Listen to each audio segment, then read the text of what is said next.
Hello everyone, and welcome into yet another live stream. And before I, no, that's Cloudflare. Oh, where is the MAKiT? Before I join onto the, that's the corner. I joined onto the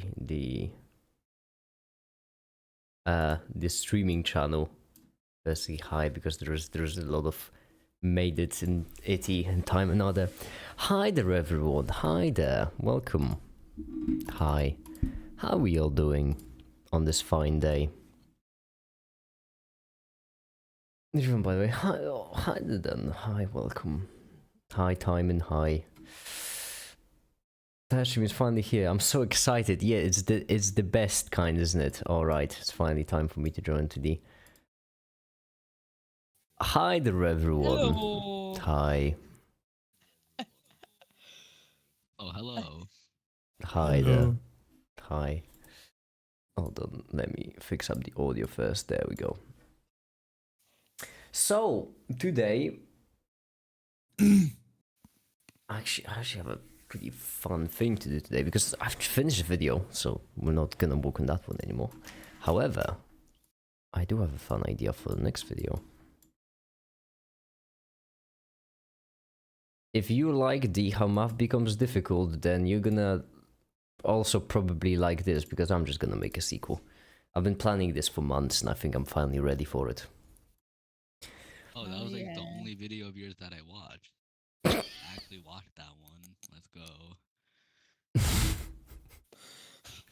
Cool. Can I kick MAKiT, please? Can I just, if you don't mind me?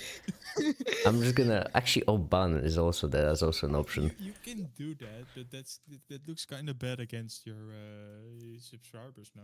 Against I mean, your I profile. get stabbed in the back many times. It doesn't really. What do you mean stabbed in the back? You just said that you've seen one of my videos. That's not being stabbed in the back. That's me, like, that's you punching me in the face and me kicking you in the nuts, basically. Determinants. Okay, fair play. Hi, the Reblox. Yes. Yeah, remember that when I asked you that a long time ago? And I remembered the plan. And the plan is still on. Listen, when I plan a video, that means I'm eventually gonna do it. It's just sometimes it's gonna take me months. And today we're gonna doing algebraic geometry and then gonna play Terraria because Terraria is cool. I do agree. We're going to algebraic geometry but hopping on stream at first request. What the heck is a determinant, by the way? It's because this is once again that I haven't had coffee first, so this is gonna be fun. But this is once again one of these cases where the definition just sounds so bloody awful. In mathematics, the determinant is a scalar-valued function of the entries of a square matrix. The determinant of a matrix is commonly denoted as determinant A, right? Its value characterizes some properties of the matrix and the linear map represented on a given basis by the matrix. In particular, the determinant is non-zero if and only if the matrix is invertible and the corresponding linear map is an isomorphism. That tells me nothing. This basically just tells me that it's some number that's different for different matrices, and that is it. It's basically the matrix. If you how different the size of the matrix is from a simple one by one matrix is just a block, and with a size 1 and how big your matrix is, basically kind of like the volume of the matrix or something. That tells me nothing. Hold on. Reblax says I can explain that. Reblax, please do. Please. Honestly, it's probably more MAKiT if I don't impose my pure math view of them instead of making come up with a question to ask me. But you do realize that if you don't explain that to me, then I'm going to have to do the same thing as I did with the Fourier transform. And spend like days... Oh, I mean, fine, I guess. Damn it. Let's start with applications, because why not? So, from the definition, it sounds, I would just like to first mention, is that from the definition, the determinant is just some number for a matrix, and that is it. Scalar valued function just means some number, and right here, its value characterizes some properties of the matrix of the linear map represented. Absolutely love it when people do that, you know. What is a wave function? Oh, it tells you some properties of the particle. What properties? Who fucking gives a shit? So, it gives us some properties. That's cool. That's cool. We might as well just multiply all the numbers of the matrix together. It would also give us. I'm fine. All right. Applications. Solution linear is the unique solution x. Okay. So if you have ax equals b, then a is non-zero in this case. Okay. No, LibreText first. LibreText first. We're doing it the right way. You meant to ping me? Ping me of what? Hold on.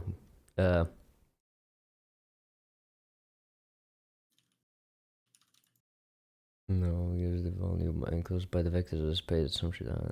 But I don't want the. Okay, here's the thing. I don't want the common, common way to understand. Oh, why did they change their site? Ew. Oh, ew. Ah. No. Resources, libraries. You still go there? You can't even go there. That's awful. Ah, why would you change something that works? I know I complained about the previous side, but this is so much worse. Alright, mathematics. I don't want the typical way that people understand determinants. I want to get the core, the source, you know, because then I can actually visualize it in some more fun way. I can maybe find a new way to explain determinants. Alright. Determinants. Sweet. Chapter 8. Let's go with chapter 4, maybe.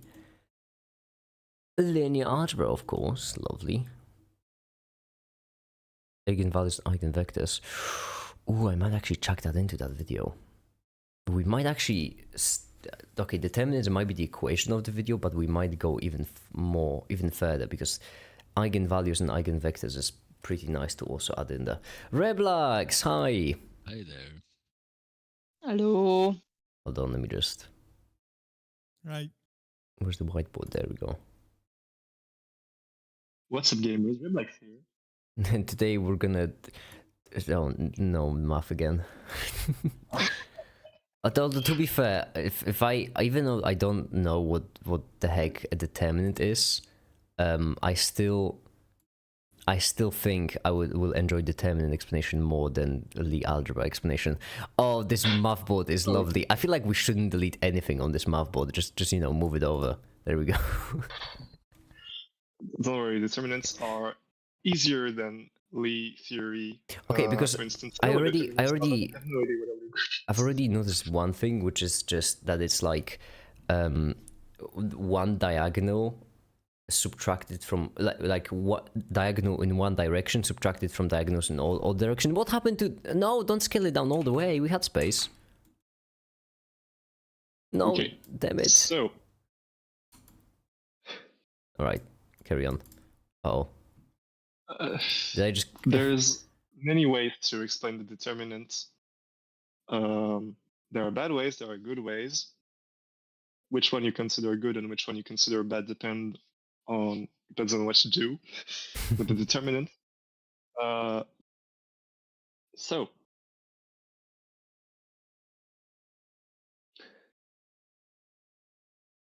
Apparently, I my would- explanation was the bad way because MAKiT did not like it.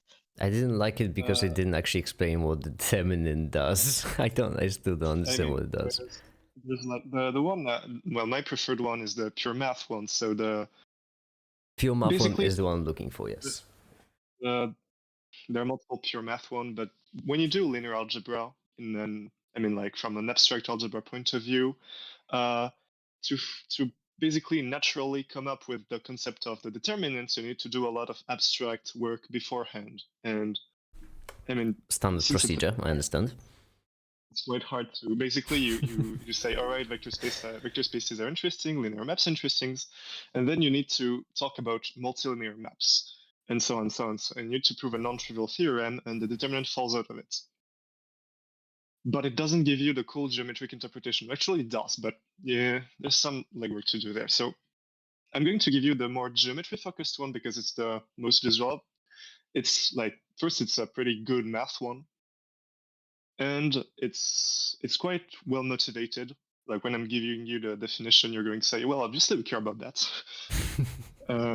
And it's probably extremely easy to make animations that explain how it works. All right. So because it's going to come from geometry. So first of all, what's a matrix? Great movie. I liked it a lot. Reblex and Remco sound really similar for some reason. I'm not Dutch. I have like some AI. I have some AI thing that's But- 100% classified me as French when I spoke English. But I mean, you do sound similar though. I can't. I feel like sometimes you're both the same person, except I feel like sometimes you're just twins separated at birth. When one of them, went to France, the other one went to the Netherlands. That's basically how I see you. Okay, that actually makes sense. Yeah, like you can tell, right? Belgian. It really is just that. All right, so a matrix is something that represents where a set of vectors get mapped to under a transformation. Yeah, that's about it. All right, so we're going to do linear algebra the easy way, which means I'm not going to go into.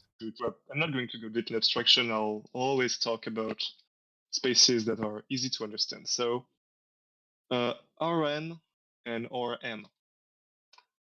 So this is the first is n-dimensional space, and the second is m-dimensional space. Okay. Right. With you so far? That should be okay, right? So, I mean, they're vector spaces, so they're linear algebra objects. We care about them, and we care about maps between them. So, what do I mean by map? I mean special kinds of functions that work well with the vector space structure. So I'm going to take a function that takes in vectors in dimension n and spits out vectors in dimension m. Mm-hmm. And I'm going to ask for that function that that basically it works well with what you can do on vectors. Specifically, I'm going to ask that if you add vectors together or you multiply them by scalars, you can do that before or after you do the function, and it gives the same thing. Okay, fair question, I suppose, right. That's extremely common in algebra in general. When we define algebraic structures, we want morphisms, so maps, good maps between the algebraic structures. Now the question is, when you want to actually apply the algebra to do stuff with it, can you find such maps? And with linear algebra, it's extremely easy because it comes up everywhere. If you take the derivative, well, you know that the derivative of a constant times a function is just the constant times the derivative of the function. Yep. If you take the derivative of f plus g, then is the derivative of f plus the derivative of g. So actually, the derivative is an example of a linear map.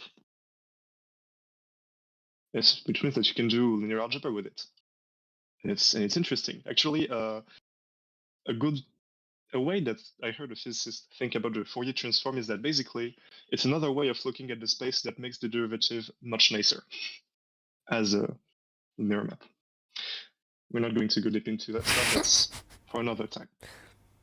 I understood the derivative example. When you mentioned Fourier transform, that lost me, I'll be honest. That's normal. Basically, it makes them it makes the matrix look good. Okay.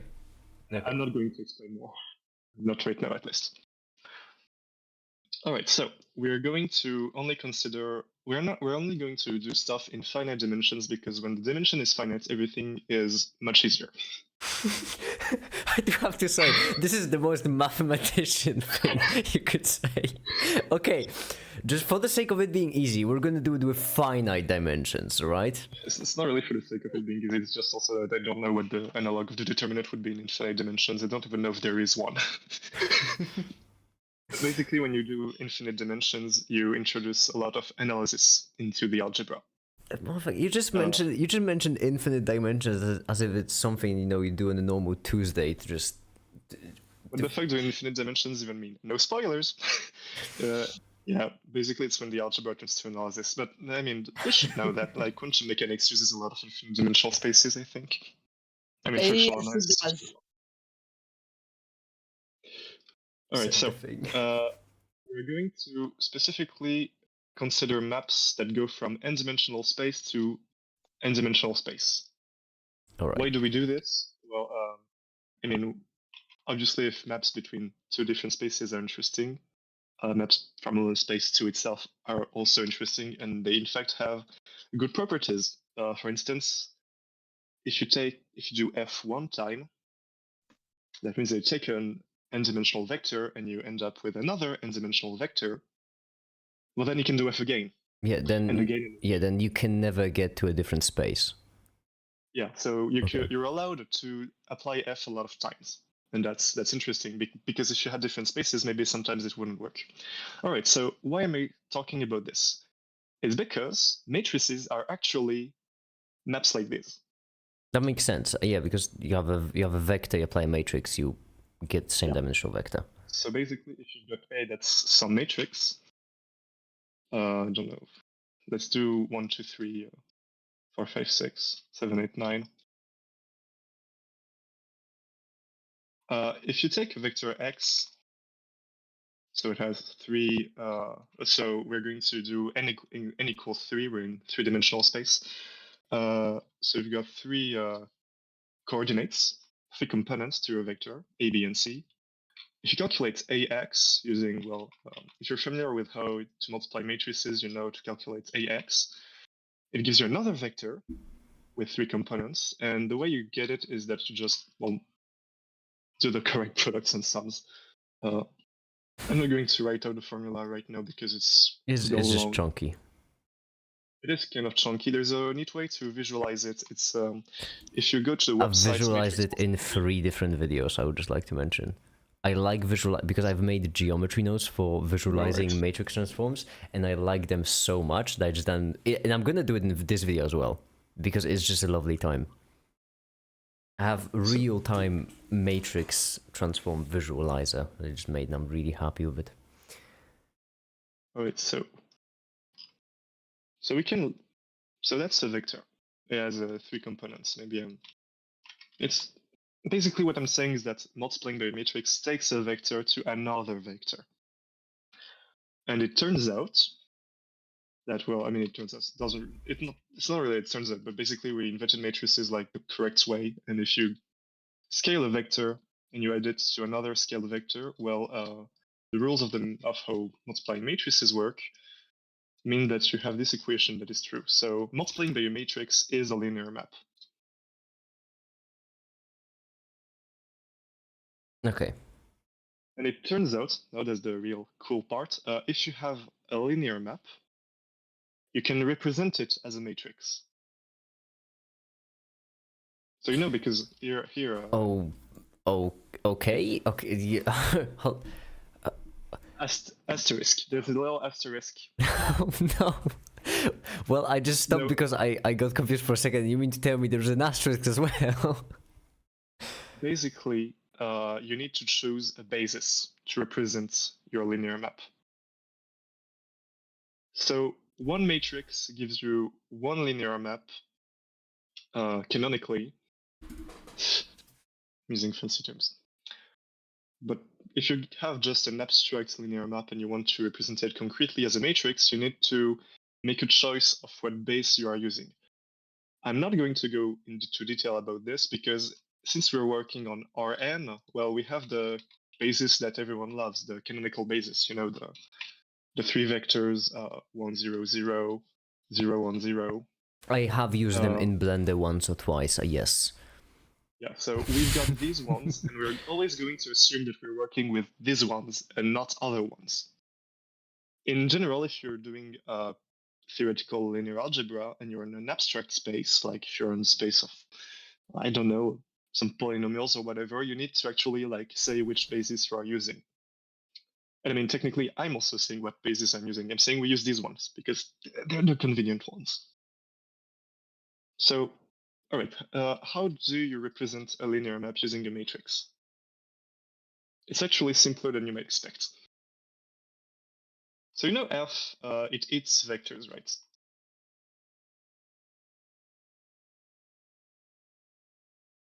So that means that when you do F of 1, 0, 0, you get another vector, which I'm going to name, I'm going to write out its components.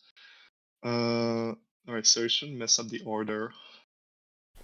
This is 1, 1. What is this A guy? Oh, this is no longer casual mathematics. This is competitive mathematics. Is he doing math? No, I'm explaining math. Actually, doing Yeah, math is this not something I isn't do. this isn't even doing math. This is just it's just like stating the facts before any math is done. Right. I'm not going to prove that. I'm not going to like actually do proofs here because I don't really need to. I'm just going to say the determinant is this, and you're going to go, oh, that's nice. I trust you, okay? That's all the proof I need. The Reblack said it. So you have f. It takes in 3D vectors and it spits out other 3D vectors. Right. In a nice way. So for instance, I can ask, all right, so 1, 0, 0 is one of my favorite 3D vectors. What's it mapped to? And well, I know it's mapped to a 3D vector, so, and since I'm a mathematician, I'm just going to introduce letters. I'm going to call the components of this new vector A11, A21, A31. And I'm going then to ask the same question, but 2 more times, and I'm going to ask, all right, so where do the other vectors yeah, end? for each basis vector you can apply it and you get a new set of basis vectors. Yeah. Actually, you don't get a new set of basis vectors, just get a new set of vectors in general. Okay, I see. That's where basically, for instance, a very boring linear map is actually the 0 map. It maps everything to 0. Good. Yeah, just let me get the numbers straight. Oh, that's not gonna fly with me, but it doesn't matter. It's fine. Oh, right. Yes. Yeah, right. All right, you're going to see why the numbers are what they are in just a bit. Well, I Because- already have a pretty solid guess, I'm not gonna lie. well, Call me crazy. Let's hear your guess then. Kid, what do the numbers mean? I mean, the numbers right here. I mean, okay, remember how you said that you can take a linear map, you can express, was it a linear map in terms of a matrix is have a linear map? Well, I may be crazy, alright? I may be a bit crazy, wacky, and insane, but this sure does look like a kind of a, if not for the fact that I'm not copying over a bunch of characters, this kind of looks like a matrix to me. And you're so right about that. This is exactly the matrix representing F. Coordination is incredible. All right. It's the matrix representing F when you use the canonical basis. So that's all right. So what's the intuition behind this? Why does this work? Well, basically, if you have a vector, any vector, you can express it in terms of basis vectors. That's the proof of basis. So what am I saying? I'm saying basically you have this equation that's true. Wait, so is this a matrix in this case just like a linear map in relation to basis vector? Yeah, that's exactly it. In fact, you can even say there's an isomorphism in between them if you want to be fancy. No, I mean, I understand so far. No, it's fine. Let's stick to the. I get it, okay. You're going to see the really, really cool thing right after that. It's the next thing I'm going to talk about is the reason why matrices are nice. All right, so if you have any vector, A, B, and C, you can express it like this using the canonical basis. Right. This is very great because I've just turned a vector, which is something that's maybe a little complicated. I've expressed it into 3 vectors I'm already familiar with, and scalars are easier to deal with. Yeah, they're lovely, right. And it turns out that, all right, so I'm going to just move the matrix to the side a bit, maybe. Bruins Tower Defense reference. Doesn't matter. It's just a 006 gunner. Obviously, I'm going quite fast here. I mean, here's the thing. I'm not lost yet. So far, the fact that I could even guess I know that was a like a massively simple guess, but that at least shows that I'm not completely lost. And for everyone else, I'm gonna make a video about this, so it's fine. The whole reason why. I'm comfortable with going at the best speed because, well, I mean, you're already a little familiar with the vectors and matrices. Yeah, I know them right, so pretty well. Let's say I'm interested in what f does. So I want to know what f does on any vector. Oh, it just. I want to know what. MAKiT is getting it. Yeah, So, I mean, this just like hit me, but doesn't matter. Irrelevant. Carry on. I'm sorry. yeah. Right, so I know I can express my vector using the basis vectors. Right. So I've got this equation that's true. I'm allowed to replace a, b, and c by a1, 0, 0 plus b, 0, 1, 0 plus c, 0, 0, 1. That's just because of equalities work. Mm-hmm. But then I know that f is linear. So it works well with scalars and addition. Yeah, so basically, so the red arrow, so this red arrow, I just did this. Yeah. I am so Exactly. clever. I feel so clever. All right, that's really great. Normally, Just when you going to join go- in, I feel like a 6-year-old who's getting a, I don't know, freaking Yeah, but this time general you're not- relativity course. For the first time, You're not asking me to explain like fifth-year math that's used in theoretical yeah, I physics. just need you to like explain, I don't know, addition and multiplication to me every time you join in. I don't. The first time you joined in, you explained Lie groups. Yeah, that's the thing. My topic choices are a bit chaotic. I will. All right, so I'm just going to move that here, just so I get a little more space to finish my equation. All right, so we use linearity of f, and we get this. That's the power of that's like why linear algebra works really great, is because you can find a lot of examples. Oh my goodness! Of, And the map is on the same basis vectors every single time. yeah, exactly. This is incredible. This is so incredible. All right, and so that means that actually using the notations I have like right below there, I can just write it in a very convenient way. Actually, right, I'm going to write this and I'm going to make everything a little smaller so I have some more space. Wait, so basically, if you want to map, if you want to do a linear map on vectors, you don't actually, or rather, okay, I might be incorrect here because I don't know if things I'm gonna say mean exactly what they mean. But am I understanding this correctly? If you want to do a linear map on a vector space to get a new vector space, you don't actually have to do this linear map. You just need to do the linear map on the basis vectors, and then Exactly. and that's basically a matrix. That's exactly what it is. Oh wow. In fact, that's actually like that's not just a linear algebra thing. It's a common idea in all of algebra in general. What? It makes sense. That I can see how that would be. Like, well, It basically, does feel like a if very you're- general thing. I do have to say. like basically, if you have a group, you can a group is the group theory analog of a vector space, and you can have, well, not really an analog of what a basis is, but a generating set, something that if you know it, you know the entire group basically. And you've got an analog of linear maps between groups. They're called group homomorphism and stuff. I think I've explained them actually, maybe once on stream. And basically, that's a very common principle. Finding a few things, so basis vectors, such that if you know what happens on the few things, you know what happens everywhere. That's the underlying principle. And so if I just collapse everything into one vector, because I know vectors were great, I shouldn't.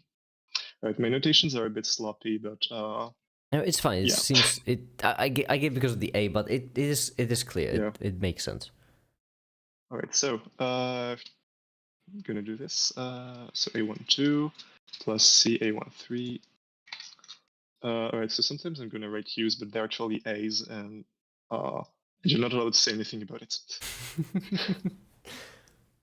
Let's be A22. Make it as the math guesser. This feels nice because this is finally. This is like, I know matrices really really well, and this is just me approaching them from a more pure math perspective, and it's just really lovely because so far I've only been doing matrices with a very non-math perspective, which is basically just for visualizing and explaining them. And now that we know this, we can actually write this using, well, the matrix and the And the vector we started with, this is actually this matrix. And you apply it, well, you multiply the input vector. So that's how you can use a linear map to represent a matrix. Which basically means a linear map of a vector is equal to a matrix transform on that vector. Exactly. Ah, it's so great. Okay. And the connection happens through basis vectors. So if I had another basis, well, I'm going to end up with another matrix. That's basically the reason behind it. But yeah, so that's the point. That's why we care about matrices. Actually, from a pure math point of view, it's more natural to introduce linear maps. It's just like a linear map. I mean, it is just a linear map, except we think of them in like a specific a subset of linear maps that we use for vector spaces. We just think of them as matrices because it's more convenient. Yeah. Okay. Yeah. Actually, there's the very practical reason. You can do a lot of stuff in linear algebra without matrices. And in fact, I'm one of those people that believes that from a pure math point of view, you should try to not use matrices because sometimes they obscure higher level reasoning. That's a very Reblax thing to say. If you're interested in actually doing stuff with linear algebra, well, matrices are very convenient because they allow you to compute stuff. Yeah. And computing stuff is pretty interesting to some people, like, I don't know, our physicists. Yeah, I think once or twice I've used some software that uses matrices, you know, like once or twice, maybe thrice. I mean, like, and even if you think, well, yeah, but to use matrices you need linear maps. Guess what? The whole point of calculus is to approximate stuff by linear maps. Actually, that's something that really happens if you do an advanced calculus class in multi-dimensions and you're interested in some differential equation. What you can do to study the behavior of the equation is just that you take a point, you zoom in on it, and you say, oh, it looks like this matrix, and then how the matrix behaves tells you stuff about how the differential equation works. Wild way. I do have to say, this is unfiltered mathematics. Unfiltered mathematical rambling, just and someone who's not that, because that sounds like a wild way. I do have to say. Actually, like when you do Jacobians, exactly. That's Jacobian matrices I'm talking about. Yeah, basically linear algebra comes up everywhere, and that's because differentiation is basically doing stuff that locally looks like linear algebra. Okay. But that's not the point here. We're just doing pure linear algebra because you need to know it first. Yeah, right. And also, okay. we're doing the determinants. So, the question: if matrices are actually functions, what is the matrix product? Dumb question, but what are maps? Not a dumb question. Map is just a fancy term for functions. What's a function? A function is something that takes a thing and it spits out another thing, kind of like a machine. Maps are really simple to me, but I do realize they're not most people, simply because in Blender there's texture mapping, which is comically similar to just how maps work. But basically, if you imagine some numbers like 1, 2, 3, if you take a map, if you apply a map on those, then all of these numbers get mapped onto a different number, basically. And so then you get, I don't know, 2, 4, or 6, or you get, I don't know, 7. Actually, wait, linear. No, I shouldn't be guessing because it is linear maps. And the whole point is that they map just all the numbers onto different numbers, and they're linear, so they have strings attached, which means they're more convenient and we can work with them. Basically, maps are functions, and here we're doing functions that take in vectors and spit out other vectors. Mathematicians really fucking hate when things are called what they are and just have to throw in, oh yeah, it's a function and a map and a matrix, because why not? And we're interested in special kinds of functions that are nice for what we're doing, which are called linear maps. And what's the difference between a matrix and a vector? So a vector is basically just technically a vector is a matrix, but when I say matrix here, I mean a square matrix. So a table of numbers, and as I've just explained, actually a linear map. A vector is just a vector. It's just n. It's just but in my example, 3 numbers stacked together. Just 3 numbers. All right. So, question: why does the matrix product do what it does? And that's actually very cool. That's actually like the thing that I hate most about doing matrices without linear algebra is that you're just told, my matrices are table of numbers, and you multiply them in the weird way because I said so. There's actually a very good reason for why you would do that. All right, so I'm going to introduce a little bit of notation, but don't worry, it's not that scary. So we're going to consider two linear maps. Right. F and G. Because I absolutely love being original with notation. Well, I mean, I prefer you be not original instead of just invent new letters, if I'm being honest. I feel like it's, I prefer it this way, to be honest. I mean, I could write it capital Xi, but for some Yeah, reason... F and G is good to me. No, I'm not original. Let's just... F and G is fine. All right, so there are two linear maps. A very important property of linear maps, and a very just important thing in general in math, is doing one thing after the other. So yeah, composition incoming, exactly. So we're going to be interested in doing F, then G. And it turns out, if you actually like if you just like try and you can verify that doing F, then doing G gives you a new linear map. If F and G are both linear. Makes and sense. this new linear map, we're going to write it F circle G. G circle F. Sorry, I don't know what my left and my right are. Is that the lovely circle for when you have no idea what's happening and we just want to say something is happening? Is that circle, or is that the different circle? It's just a new function, basically, and it's defined. How is it defined? Well, basically, it's just f of g of some vector x. Well, it's g of the vector f of x. Oh, never mind. That makes sense, actually. That checks out.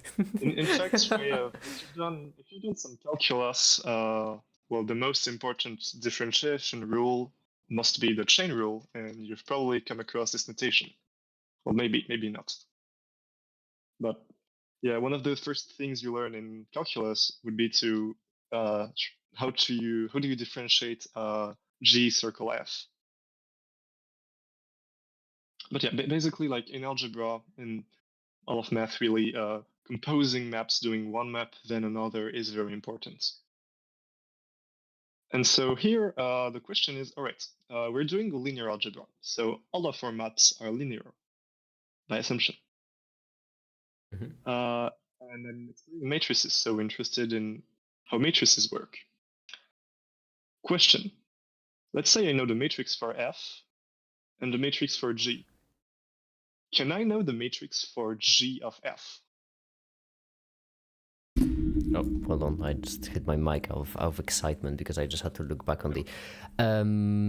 Yes? And the answer is yeah. Oh, hell yeah. All right, so let's say that A and B are matrices, and they represent the matrix for G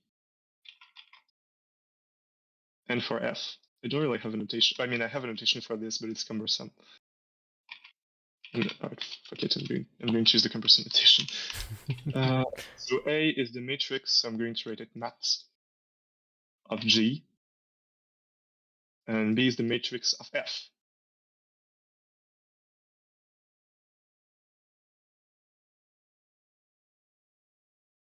Okay. All right, now notice this. So I want to do G of F of X. But we know that F of X is just Bx. Yeah, and then it will be just matrix of a matrix. Yeah, it will be A of B of X. But multiplying matrices doesn't require parentheses. So it's AB of X.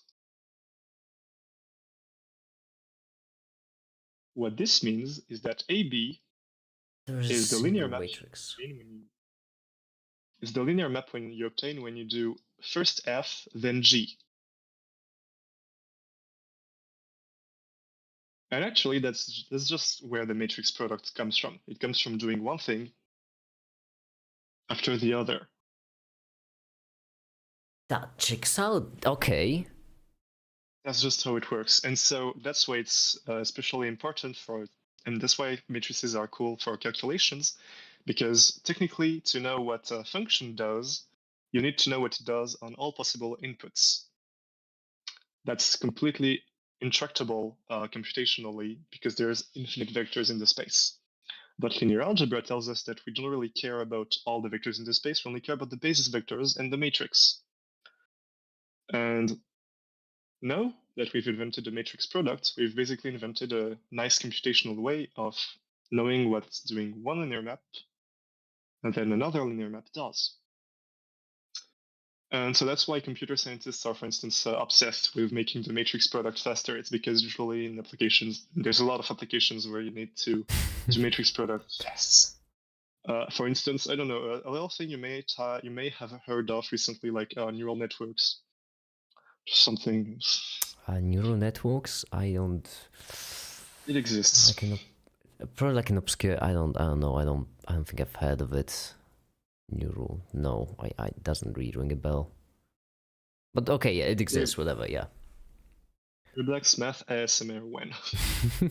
This is basically. Once YouTube recommended me a video of French mathematician Cédric Villani doing a conference, and it was titled like French Math Accidental ASMR. Alright, bye Ash. Have a nice shower. Bye, see you. Have a nice shower. That's certainly not something that we're here to do math. It's like Ash, clearly not too much of a mathematician. No, I mean when you're a mathematician, that means that you have long hair, so you need to take showers to preserve the long hair. It's the people who don't take showers are actually the scientists. That's actually how you can tell how much someone is a mathematician. When you pass someone on the street with long hair, that's a giveaway. Or it's either long hair or long beard or wearing sandals with socks on. It's one of the three. Yeah, the beard is also there, but not the mustache. If it's a mustache, then that's a physicist. You can't mix them together. Definitely. Yeah. If the beard is half burnt, it's a chemist. Actually, no, it's completely burned off usually. Yeah, it's a chemist whose experiments are going badly. John Wick being a mathematician and something that check out. Yeah. Right. So, we know what the matrix product does. We know what that matrices are actually linear maps. So the determinants. So, I'm going to actually go one dimension down. I'm going to work in a plane. And basically, I'm going to ask, all right, so linear maps are interesting. Maybe I'd like to know what they do, maybe a little more geometrically. So here in red and green, I have my two basis vectors. And basis vectors have length 1. Right. It's not going to rate it, you just know it. The canonical basis is real nice. It's orthogonal, orthonormal is the fancy word for it. Doesn't matter. Now what happens when I apply f is that I'm going to get other vectors.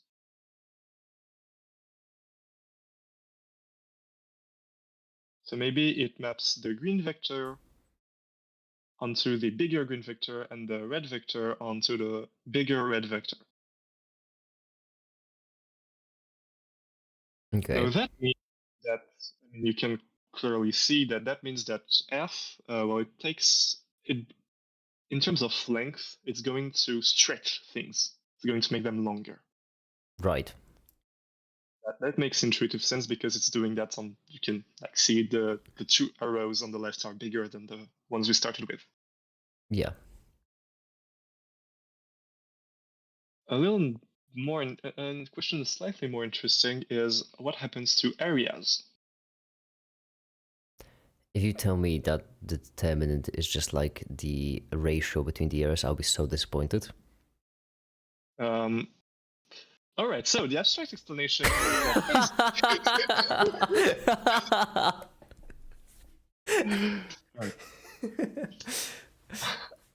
The abstract explanation is basically that, but much more abstract. And actually, Okay, you don't but really, it's not opposite. It's actually it's not. Oh wait, technically, it's not the area. It's the signed area. So you don't have the right to be disappointed. okay, but hold on. So the abstract area, so it's, but the abstract idea is just the area except abstracted in a way. So it, like in a, I don't know, when you have three numbers, it would just be the ratio of volume. Yeah. In That's- n-dimensional space, it's n-dimensional volume. That's so dumb. No, I no, was it's hoping. that's like the geometric interpretation of it, but actually the determinant allows you to do much more than just look at areas. But it's a geometric motivation for it. So Okay, you know, if you Can care we about get linear maps and you care about how geometry, you're probably interested in rough what happens to- is the linear algebra explanation of determinant? All right, so the formal one would be sometimes you have some stuff that's not quite a linear map, but it kind of looks like it. So for instance, if you do a plus b times c, it's a times c plus b times c. So it's not really linear, but like it has two inputs and it's linear in each input separately. Mm-hmm. It's called being bilinear, and actually you can generalize this to functions with n inputs, and they're called n-linear or multilinear for short. And you can do linear algebra on these kinds of things. And when you look at how a linear map acts on the multilinear maps, the determinant just pops up. Like it's, and I mean that's kind of the same as what I'm explaining, because the thing that takes two vectors and tells Okay, you the area so- is bilinear. So far, if I'm understanding it, is basically the hold on. So the determinant, the thing I really would like to understand for the video would be, what is the determinant in terms of linear maps? That would be like, that would be really lovely, because I plan to start the whole video with scalars and linear maps and then use that as a segue. What if we add more numbers and then like, oh, big reveal, nothing actually changes. The meaning is still the same. That's about it. The point is, and so when you have the determinant, like, what is it actually used for? So the determinant in linear algebra has multiple uses. For instance, you can tell if I a mean, linear map I understand, has but an inverse. But like, I should probably explain better. Like when you have derivatives, for example, Yeah. you have a specific concept tied behind derivative, like the slope. Yeah. You have a concept behind an integral, like the antiderivative. When it comes to stuff like holes in topology, you even though you abstract them into non-existence, these are still like abstracted away holes. Is the determinant really just like the abstracted away ratio of areas and that's it? So basically telling you how much I have an intuition, but I really hate it because I only have the intuition, and it's awful. Yeah, sort of. Yeah, it's sort of that. You know how Basically, okay. Basically, if you're interested in knowing why the big scary formula is true, it's basically right. So let's say that you take linear maps are stuff that takes in vectors and spits out other vectors. And the linear maps we're interested in, well, they take in vectors of size n and spit out vectors again of size n. If you do some more linear algebra, you're going to be interested in something that's going to interest Lemon a lot. That's denoted lambda n of Rn. Actually, is it doing that? Is it called that? Yeah, it's Rn star. Don't worry about it. So this is a vector space whose elements are certain kinds of maps. They're not linear, they're multilinear. So it's kind of like a lot of linear maps smooched together. And so basically stuff from, if you got like a function in that space, so this is a set of functions. Did I lose you, MAKiT? I think I'm I'm still processing it. Give me a second. Yeah. basically you have this scary thing that's denoted like this.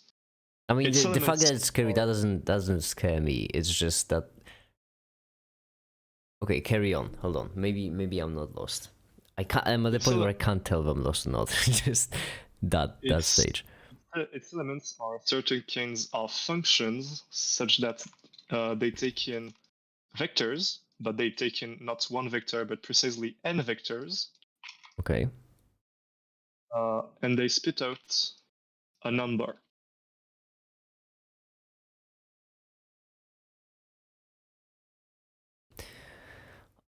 All right. All right. So No, such Take it back. Not all there's right. all- It is not. I'm so sorry, Reblax, but I really Yeah. truly am sorry. I am not a mathematician, and I do understand that you are trying hard. Okay, could you go over that again? Just all right. So we're I'm sorry. there. I'm telling you, there is some vector space whose elements are certain kinds of functions, and you need to. And what you need to know about those functions is that they take in a certain number of vectors as input, and as output, they have real numbers. Okay, and that's it. Okay, then I'm with you. All right. And there are some additional hypotheses that I'm not going to write out because they're a little bit tedious to write out, especially on a whiteboard. But basically, it kind of looks like linear maps, but in each variable separately. Okay. Okay. So yeah. Now it turns out that's the really algebraic part. It turns out that basically any function f like this is actually a scalar multiple of the determinant Oh. in a base. So the determinant of you may be used to the determinant of a matrix. Here I'm Wait. just So using. you just take all of these, right? You take all of these. You interpret them. Well, not quite interpret them. You treat them as a matrix. You take the determinant of that matrix, and Yeah.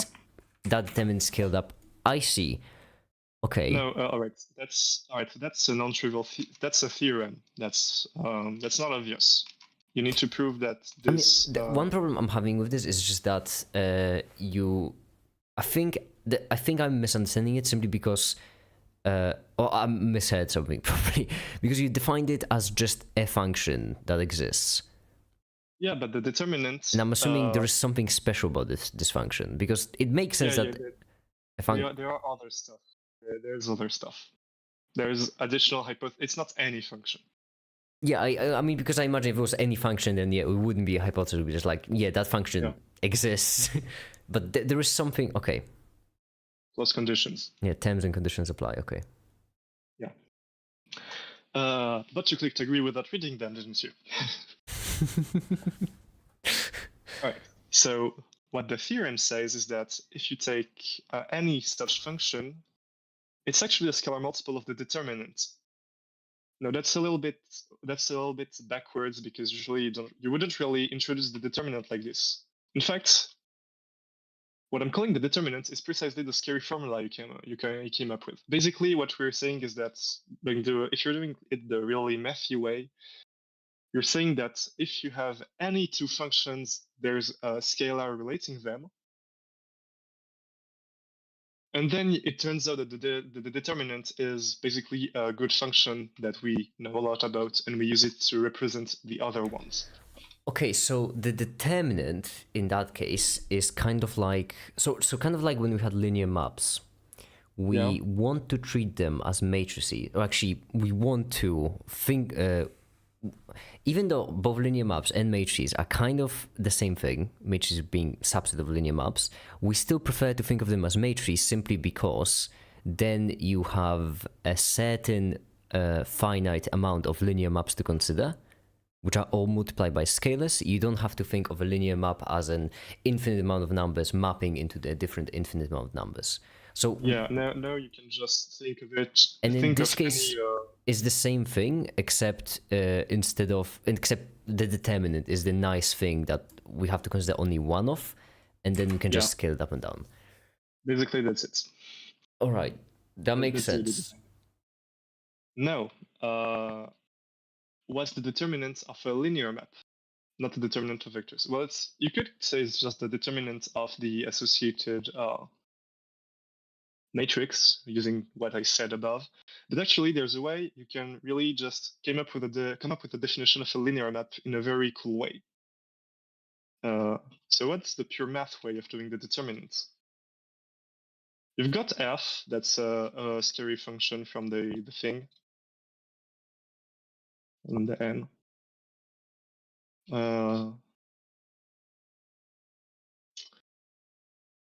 Actually, is this the proper notation, or am I mixing it up?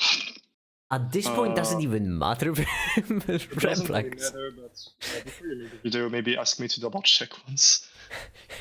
It should be equivalent. Yeah, it probably is. All right. Reflex using 8 characters to represent a single thing. I don't think anyone is going to notice. These are rookie numbers. You need to pump those numbers up.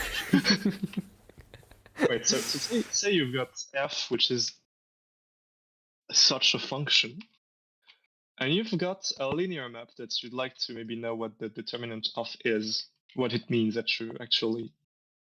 So you've got a linear map, which I'm going to call U. Okay.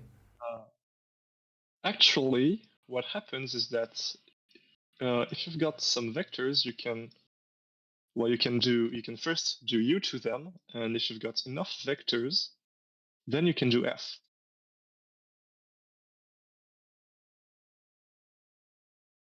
Why does this expression make sense? Well, it's because we know that to do F, we need n vectors. So we've taken n vectors, we've applied U to each one of them, but they're still vectors, and then we do F. Makes sense. It's the same thing, once again, it's the same, hold on, it's the same...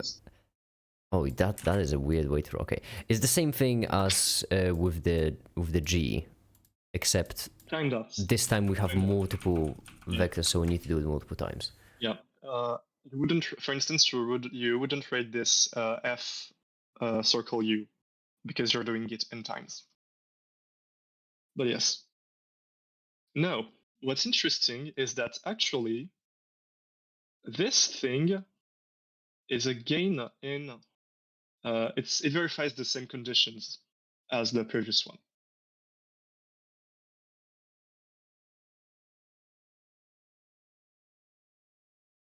Just trust me on this. Proved by Reblax. This is where the fact that U is linear is important. If U isn't linear, this step fails. Now, what does that mean? Well, I've told you that if you take any two functions in the scary space lambda n of Rn star, they're related by a scalar. Right. But f is another function in the scary space. So that means that there must be some scalar such that this is actually f of x1 to xn.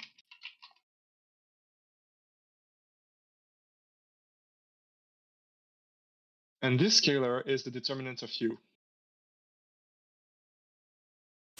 Whoa, wowza. Okay. Because... I'm going to explain to you why it is that right after. There's just one thing I need to mention, which is that here I've just taken one special function f, and you technically need to prove that this scalar, lambda, it doesn't depend on f. It turns out it doesn't, so that's great. Okay. And the determinant is really defined, and it depends only on you. Okay. But you would need to check that. So once again, proved by Roblox. It's... Yep. Okay. Proved by the proof will come in several months when I finish writing the thing. No, it's just like, you know, when you have proof by contradiction, proof by Reblax is when Reblax says it, so yeah. No one just gonna check it, because I mean, yesterday I was being Reblaxed by a guy in my class who he was talking to me about geometry, the scary kind. I love someone living right as I say the word geometry. Yeah. And at one point he said something and he was like, so this is true. And I was like, yeah, it is. It was obviously true. It was just like, I do have to you're not say, gonna read it. I do have to say, just you saying I was being reblaxed by someone. I want to coin this for these streams. I like it. I like that. All right, so yeah, at some other point he was like, all right, so we need to prove this, but I don't remember why this is true, and we assumed it was true. When someone's explaining just something so far outside of your like field of capabilities, then that's just getting reblaxed. Yeah, he was explaining something very far from what I'm capable of understanding. That's terrifying to me. That's like I don't know, just living in Greece, hearing about all the Greek gods, and then hearing about someone who just outsmoked them in a fiddle. Okay, that's like a terrifying story. I could try to convey why how it's possible to like just go deeper and deeper. But basically, I could draw a tree of each subfield you require to learn before one another and show how far I am from knowing the stuff I'm supposed to know. I mean, I'm not really supposed to know it, but yeah. Right. So back to determinants. Okay. Why is this? Actually, I recognize that. Yeah, element. That's actually probably the same thing. We're not doing differential geometry, so it's not about differential forms, but it's the linear algebra thing that when you glue it together, it makes differential forms. All right. So why does the determinant measure how volume changes? Well, that's because there's a little asterisk there. Determinant doesn't really measure how volume changes. It's in fact even better than that. It measures how volume changes, and it remembers the sign. Basically, it remembers how stuff is orientated. Okay. What do I mean? Basically, if you had a linear map that took in the red and green vector but switched them around, its determinant would be minus. Wait, yes. Is that true? Oh hell yeah! I love it. That's exactly what I was looking for. Yes. Am I right about that? It depends on the dimension. Oh, that makes. Oh yes, lovely. That's why I got so excited when you joined it. Okay. I just need to write the matrix to convince me that I'm not saying dumb stuff here. So 1 0 goes to 0. I mean, the important part here is that in this 1. The important part here is that depending on it changes. That's all that matters. Basically, depending. Yeah, it's determinant minus 1. That works. The fun thing is that yeah, so it does that. It would also. All right, yeah, I see where I was confused. So yeah, it remembers the sign of the volume, so whether orientation is preserved. And for Lemon, who's in the chat, that's like how you define what it means for something to preserve orientation, like in differential geometry. So, for instance, you may have heard that some stuff is orientable. You can tell what right and left are, and on some other stuff, like the Mobius bend, you can't. That's related to determinants. All right. So, how does this connect to the very abstract definition I gave? Well, basically, what's a volume? Well, here I'm not really talking about the volume of anything. I'm specifically calculating the volume of areas that are given by vectors. Right? I'm only doing parallelograms, basically.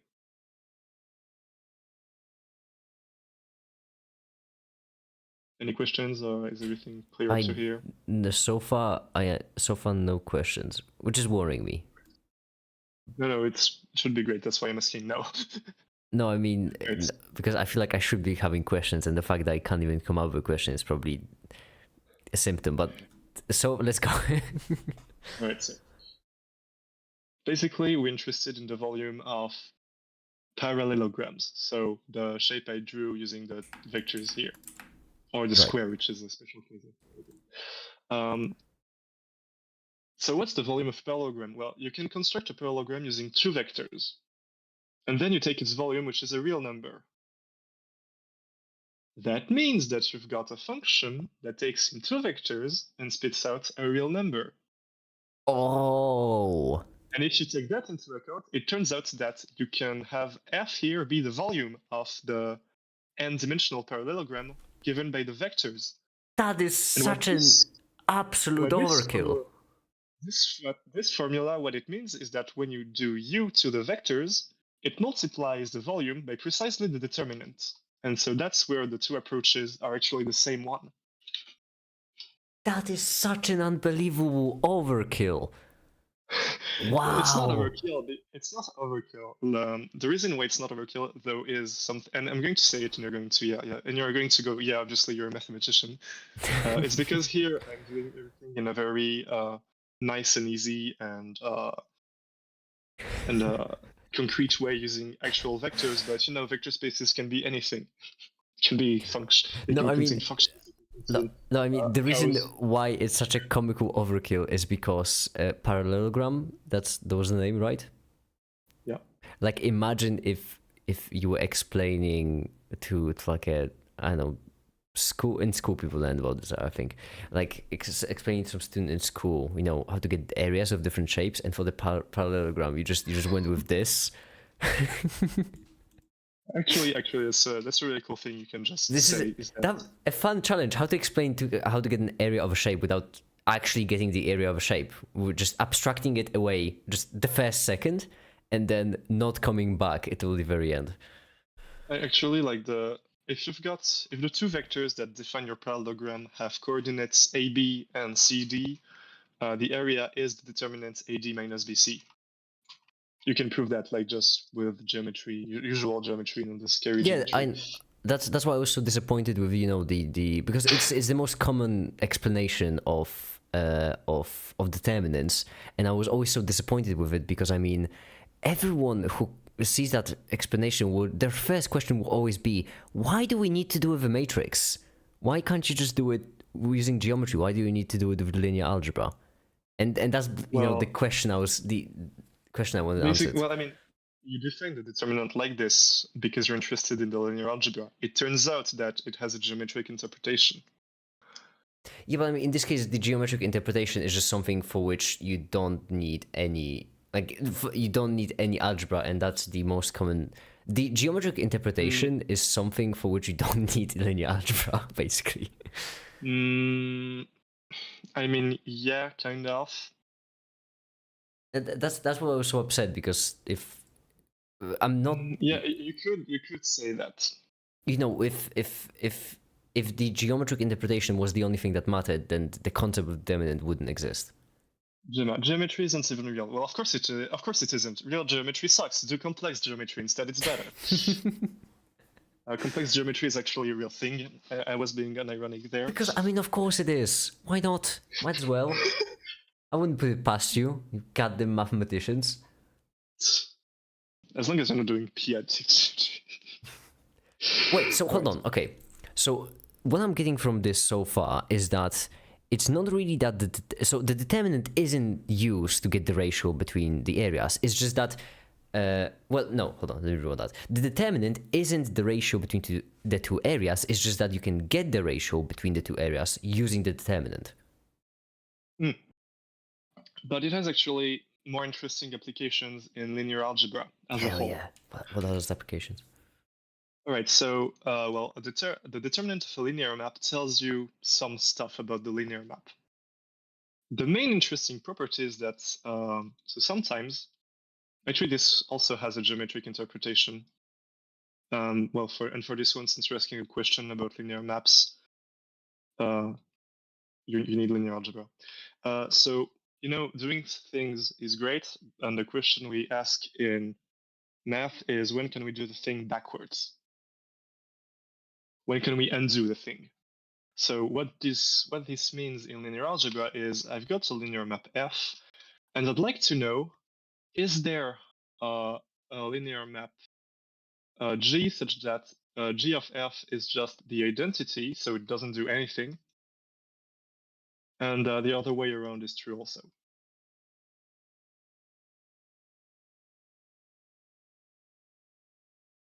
This brings you back to the groups. I see that's something that you mathematicians just do, right? Yeah. You just really like it when nothing changes. There's a concept of a group behind that, but Because of course there is. I mean, actually, the determinant is a map can be restricted to be an interesting map between groups. But yeah. because of course. Is there an equivalent of the determinant for bivectors, or would there just be nested determinants? I don't know, because I don't really work with bivectors on the daily basis. Yeah, Roblox is homophobic. He just doesn't like the things are bi.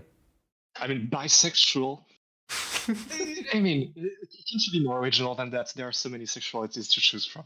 Yeah, I mean, I get it. Yeah, bisexual people are cowards. Like, either go pan. I don't know, like, Don't let trisexual at least. be trisexual. Nothing works great in characteristic 2. Ace vectors. Ace vectors.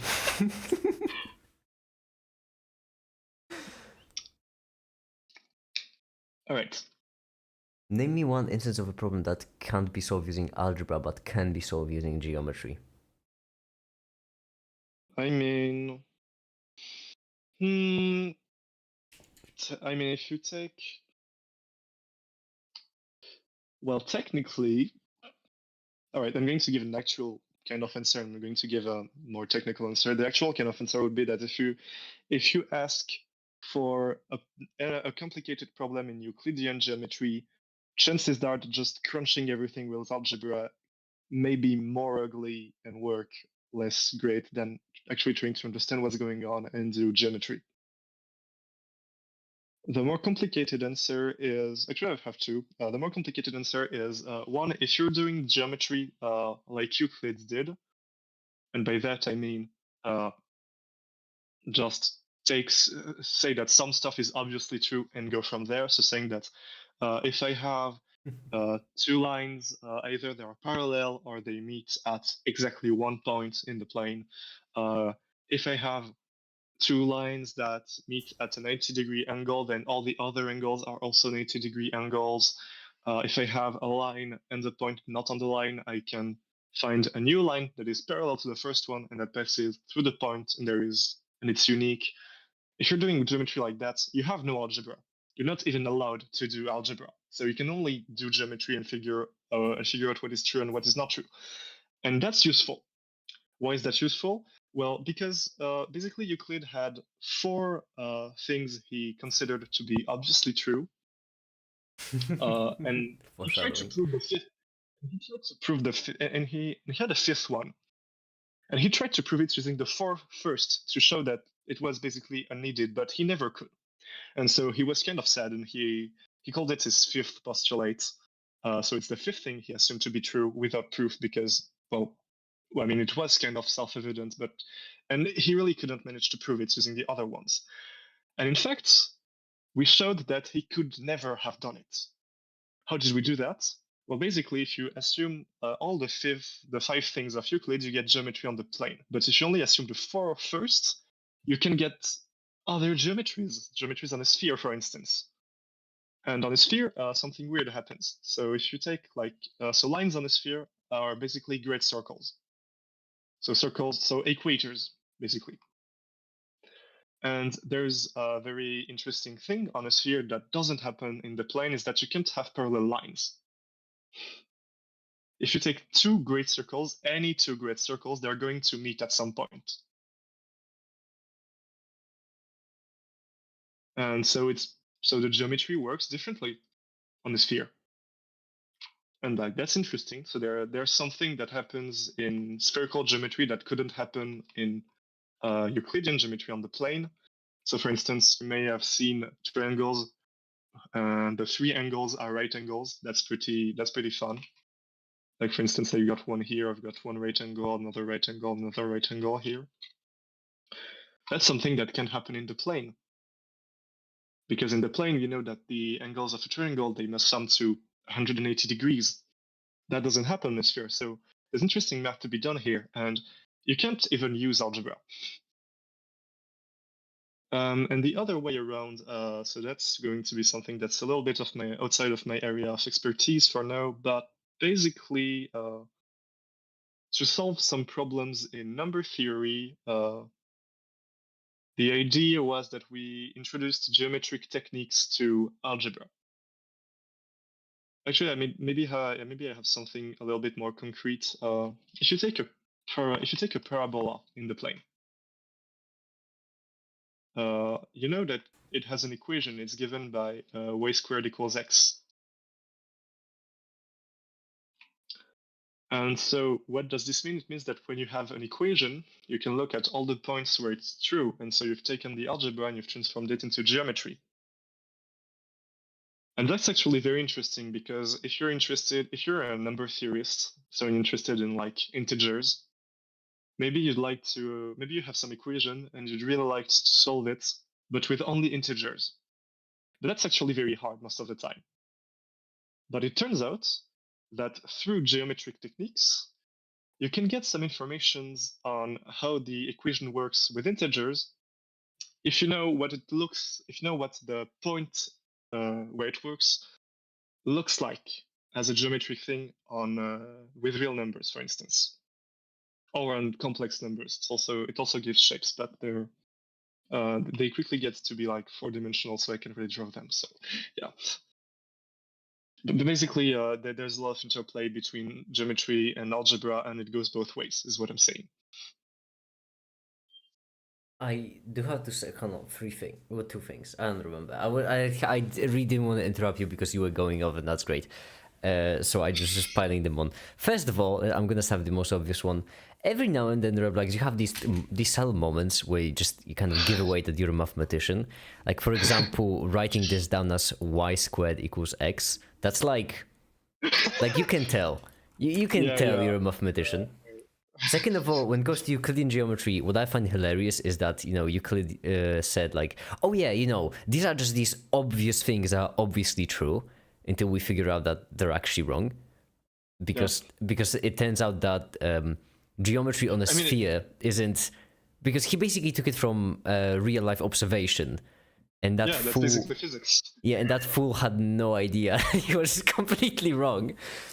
I just find it hilarious that he was like, "Oh yeah, when you have a space, right? When you have a space, you have two parallel lines. They can never meet." And then it turns out that they can absolutely meet in our universe. But that's another thing which I just think is funny. Also, when you brought up number theory, that's a cheat code. Like when you're talking about solving problems in certain ways or trying to give an example of solving problems, using number theory is a cheat code because I mean. I'm sorry, I just got, for a second, I thought we were on the chemistry whiteboard because of this, and I just completely lost my train of thought. I mean, number theory is a cheat code because it basically uses... I mean, if you go to any number theory conference, you're going to have a lot of people who say, all right, so we're trying to do this, and it doesn't fucking work, and nothing ever works. Basically, the point is that the integers are very ugly, and yeah, so basically we're going at number theory. We're taking swings at problems using whatever we can get our hands on, especially advanced geometry or advanced algebra, or both, or advanced analysis even. And so yeah, basically, I mean that's just something that's. So I'm not exactly well versed in that for now. I'm actually learning algebraic geometry like right now, but I don't know of any particular example, but I saw a bachelor's thesis. One of my friends did their bachelor's thesis on some algebraic thing. I'm not going to go into what it is. And an application of it was that you could count some solutions of certain equations. So basically something in number theory. You could have a formula for the number of solutions of some equations, and it was expressed using how holes behave on some geometric objects. That's like actual geometry, actual like a donut or something. Not really a donut, but a complex donut, so a 4D donut basically. So yeah, Basically, it was algebraic topology. So Complex. it linked the formula linked solutions of certain equations to the holes of a topological object. So that's the really cool thing, because you can see like the geometry comes out. That's really interesting. Tensors. All right. What's the difference between wedge product, exterior product, and outer product? Wedge product is the product of the wedge algebra. Next question. I can really explain that right now, because I mean I would need to delve into even more abstract nonsense. I mean, no, it's not abstract nonsense. It's very concrete nonsense, but y'all are not mathematicians.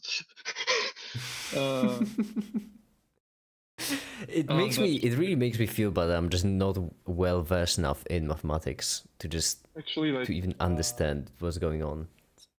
I feel like I don't. I mean, is the exterior product the same thing as the wedge product? Yeah, the exterior product and the wedge product, to me, they're the same thing. It's just that I mean, I guess when you call something the exterior product, it would be maybe more so inclined towards algebra, because we talk about exterior algebras. But when you're doing something like differential geometry, you would say wedge product. I think it's more commonly used. Outer product, I've forgotten what this is because I am a fraud, so I need to go look at it.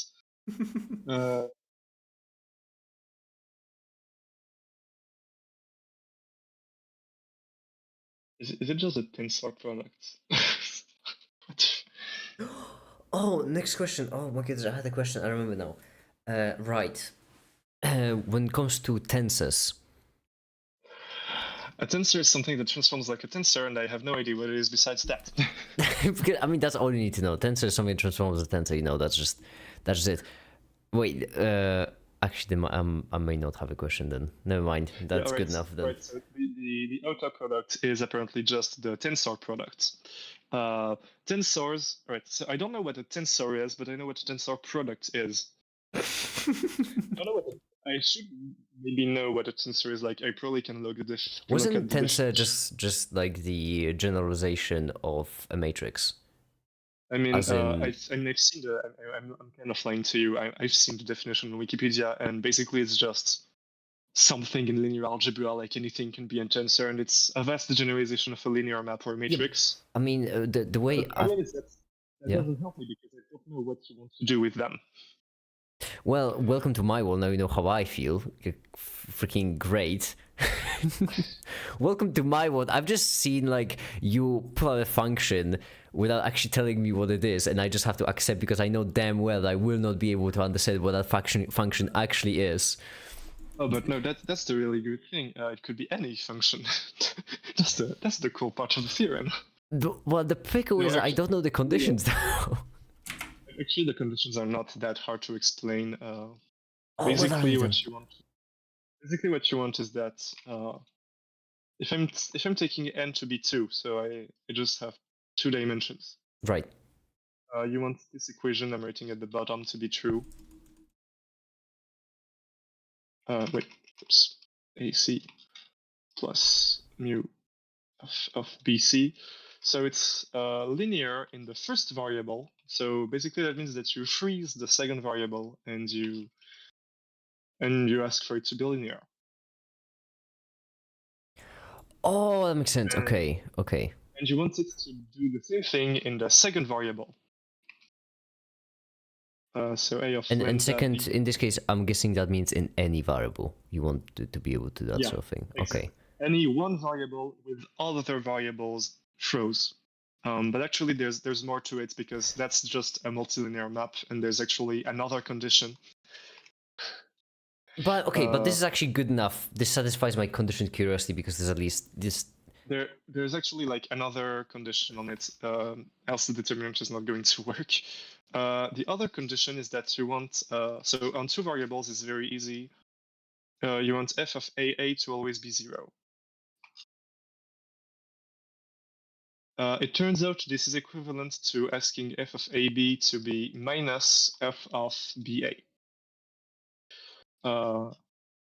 In n variables, all right, what the fuck does this mean? Basically, when I told you that when you switch the two vectors around, the volume Yeah, that the changes sign. sign is important in determinant. Yeah. That's what this condition means, basically. In n variables, it's a little bit more tedious to write out. Actually, there's two in quotes definitions, but they're equivalent. So you can ask for the function to be 0 anytime that two vectors are the same. And because you ask for it to be linear in each variable, you can prove that this is equivalent to being what's called anti-symmetric. So that's knowing when the minus sign pops up. That's a really dumb name. I mean, I get why, but it just sounds so dumb. I mean, it's like it's a very good name. It's anti-symmetric. Anti-symmetric. What do you mean? Hold on. If you have a function, because I might be understanding wrong, but if you have a function like f of x is equal to x, would that function be anti-symmetric around this dy equals 0? Actually, so this only has one argument, so it's trivially anti-symmetric. Yeah, but I mean, no, Because I you don't just- mean anti-symmetric in this meaning. I mean like anti-symmetric as just as a word. This would be anti-symmetric in this case. No, actually, like I think the thing you're thinking of is for functions from R to R, we would call this being. Well, we would call this being odd, I guess. What I mean No, is it's that not. I mean, basically, the reason why we say anti-symmetric is, well, it's probably because one, it seems like a good name, and second, it's because you can actually like rate it out using the symmetric group.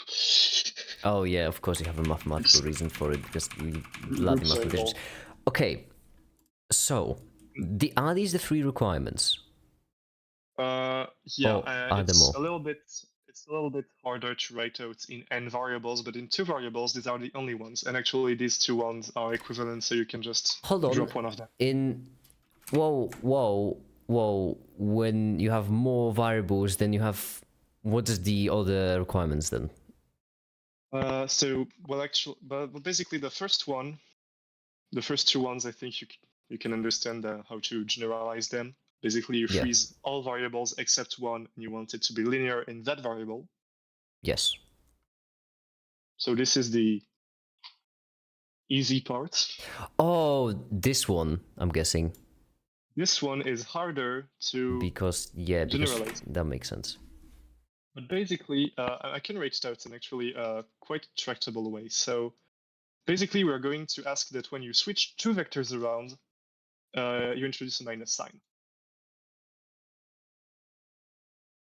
So if you take certain vectors x1 up to xn, and you choose 2 specific vectors xi and xj, you want the f of this to be minus the f of x1 up xj. And then flipped.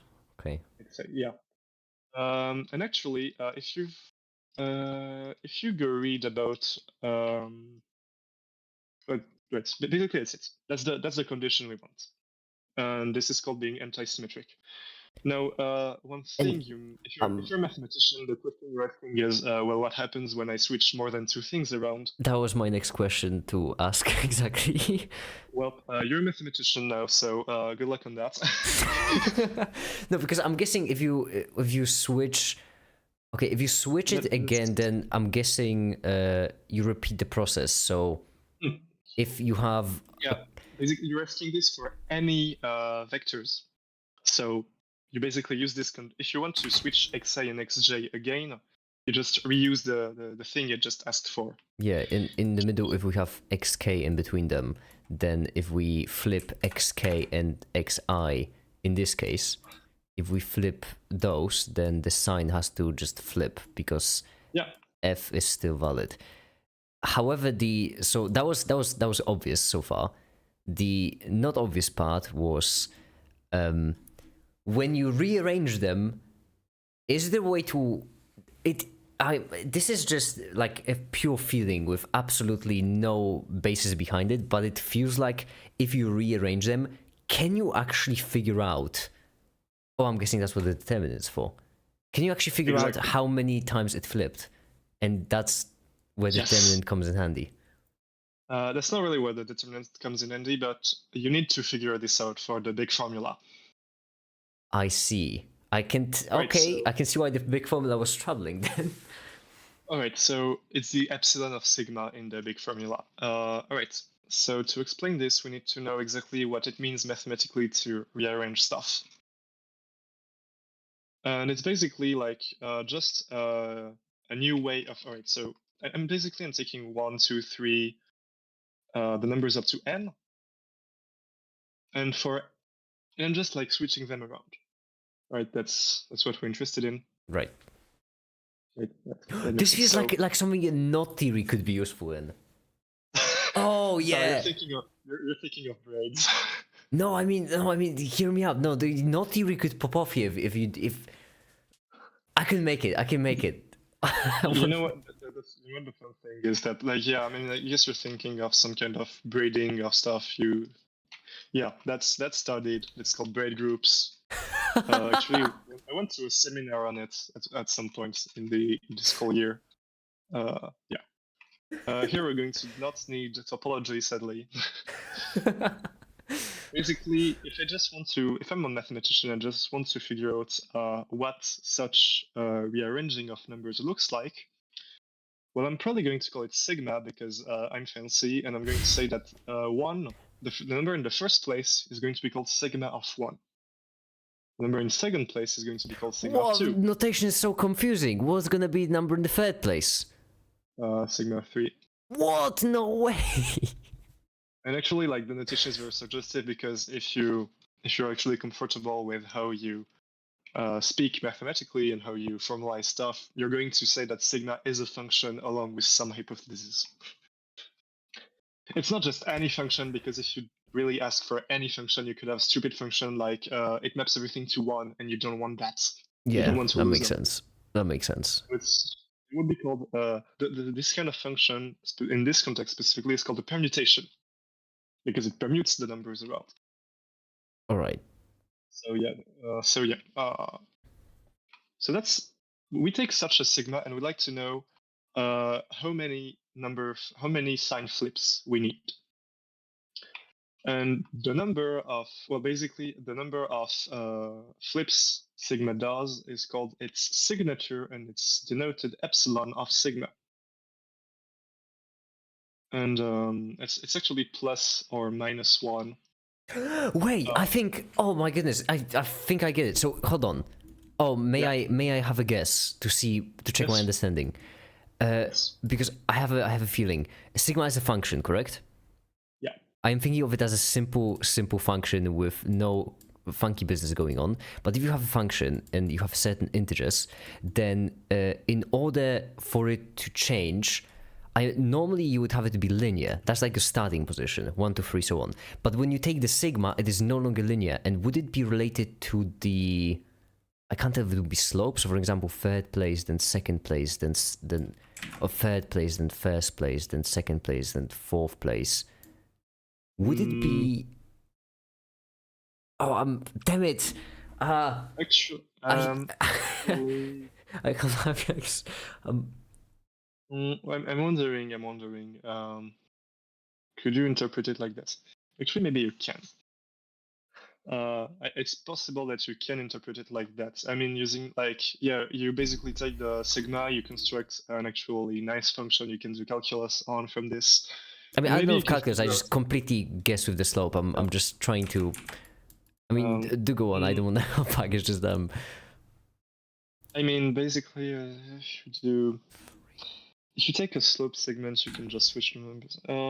Oh yeah, I think that works. Maybe it does. Yeah, I think that could work. I need to think about it a little, but yeah, I think it could work. I think you may have some formula that's like epsilons of sigma is the product of each slope or something. Well, not really each slope, because you're going to have, basically it's you say it's +1 if the slope goes up and -1 if it goes down, and you product everything together. Maybe it gives you sigma, something along the lines of that. I'm not sure, but maybe I think it's very possible you can use this to figure out what sigma is, epsilon of sigma is. Yeah, so actually, how do we define epsilon of sigma? Well, there's a formula for it, but it's not really intuitive, and then I'm not even sure I know how to reprove it's true right now. I could probably figure it out, but I'm kind of lazy. But basically, what we're interested in doing is actually something very nice. I've developed my own way of visualizing it, so I'm going to show for it.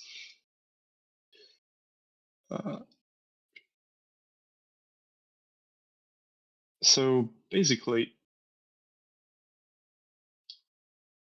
what we want is we're going to ask for some properties that are. We want to define epsilon. We want to know how many switches happen, and we're going to define.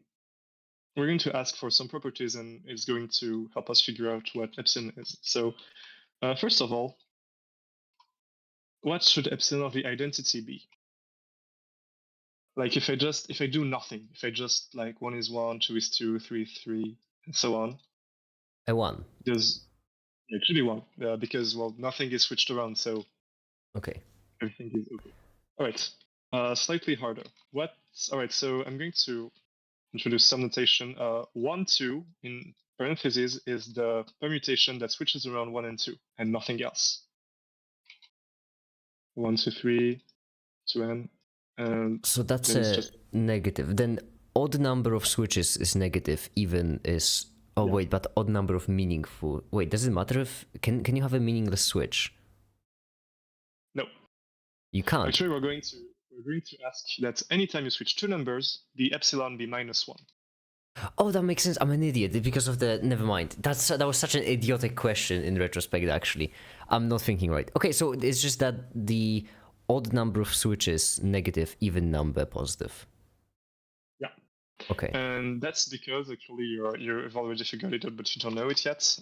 If you do, so I said there were functions, and well, if I have some permutation tau, and I do it after sigma,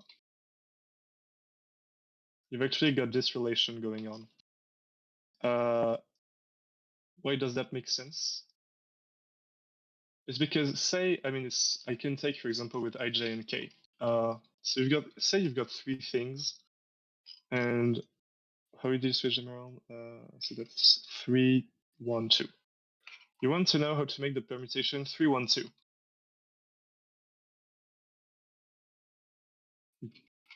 If you think of it as points that you're mapping around, it corresponds to this. Wait, no, 3, 3, 1, 2, not 3, 2, 1. Yeah. You want to know how to make this permutation. So you start with three things, and you want the first thing to end up the second thing to end up as the first thing, as the third thing, and the third thing to end up as the first thing. Right. So you can kind of think it as like this. And well, what you said below is that well, first you switch I and j around, and then you switch k and I around. And basically, what you're saying is that this is first switching the first two things, and then we're going to do another switch because well the first so this thing right here it goes where we want it to go. It goes here, so we are not going to move it, but the first thing it should go on the second thing, so right now it's not correct, so we're going to switch those two around. So what you're exactly saying is that the permutation we're interested in is basically switching first the 1 and third. It's basically switching 1 and 3, and then switching 2 and 3. Yeah. And well, if you use this relation, it means that when you do 2, 3, then 1, 3, the signature ends up being the product of the two signatures. So -1 times -1, it makes +1. And from this relation, you deduce what you said, which is that epsilon of sigma is -1 to the number of switches. Number of switches. That is so actually. Actually, there's like a really cool application to this. Well, That's application, I want to there's a say lot of- that's so comically simple. Yeah, it is. Because when I'll be honest, when I first But- thought about this problem, when you know when I asked, oh, what sign you're gonna get, I was not expecting the answer to be this simple. I mean, actually, it's not that simple to like construct epsilon when you're doing math because a question you may ask is, okay, I took my permutation and I wrote it out like this. switches? Well, I mean, technically, you don't really care about the exact number of switches. You only care about whether it's odd or even. But you still need to prove that it's always odd or always even, and Yeah. that requires a little bit of work. You could, I mean, there's different ways of defining the signature. You can also just like say it's a big product of stuff, but then it's harder to know why it's the number of switches.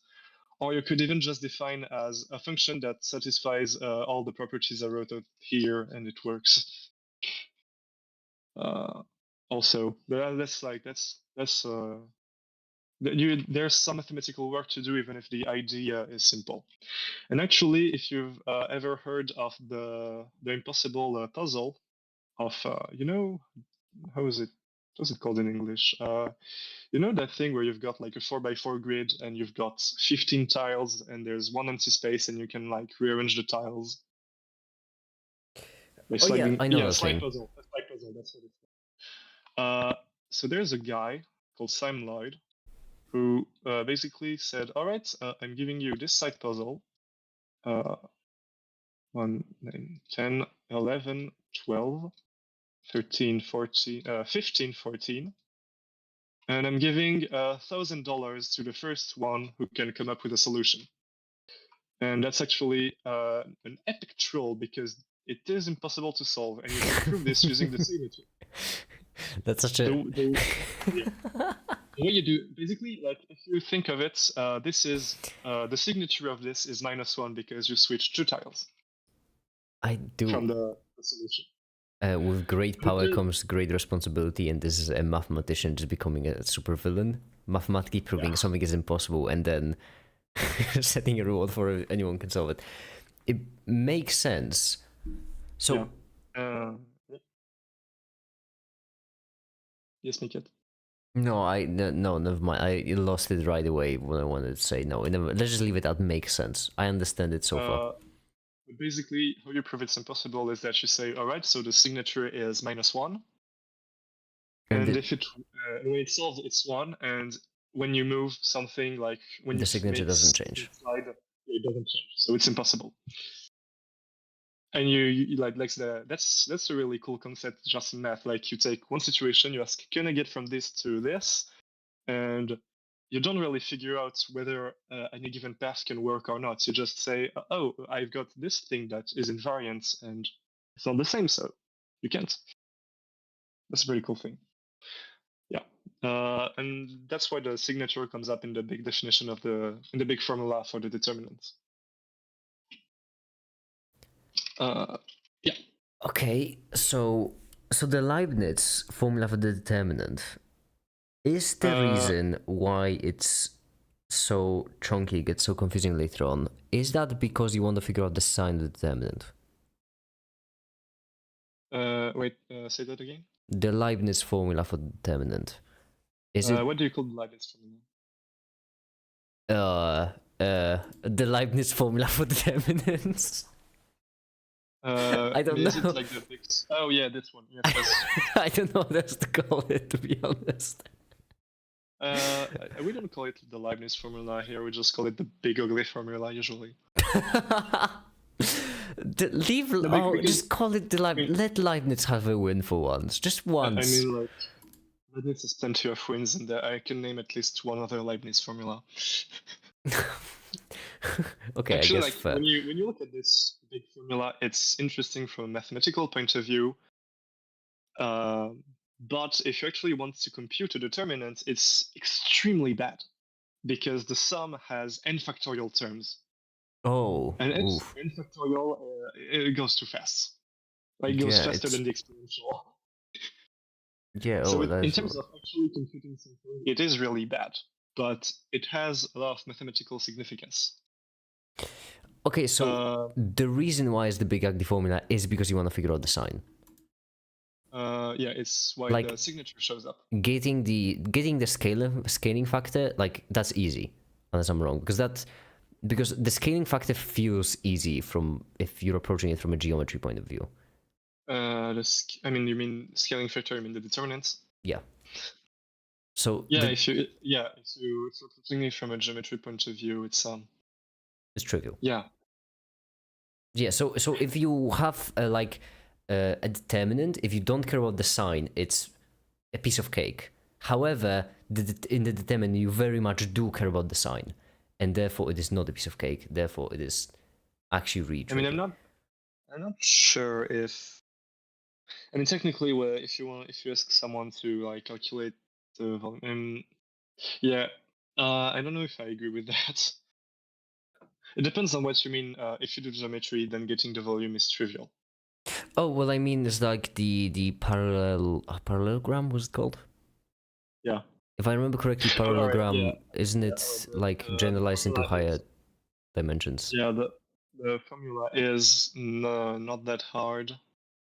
Yeah, so this is But basically you take the thing is that if you start from the vectors that define a parallelogram and not just the geometry, I don't know if it's. I mean, I think that maybe the formula for the volume of parallelogram is actually a determinant. Wait, hold on, but you can't. It's absolute value. You can't have negative area in the parallelogram, right? Yeah, I mean, yeah, that is the absolute value of the determinants. Hold on, actually, I don't know. The internet exists. I'm gonna add so many double letters in that are not necessary. Formula for what am I even supposed to call it? Area, volume, just Volume. volume. Volume.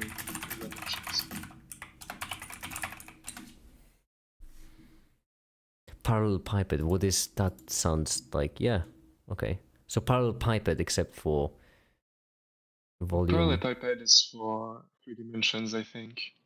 It's still ABC. Yeah. Okay. So I can make a guess about what it would be in 4 dimensions.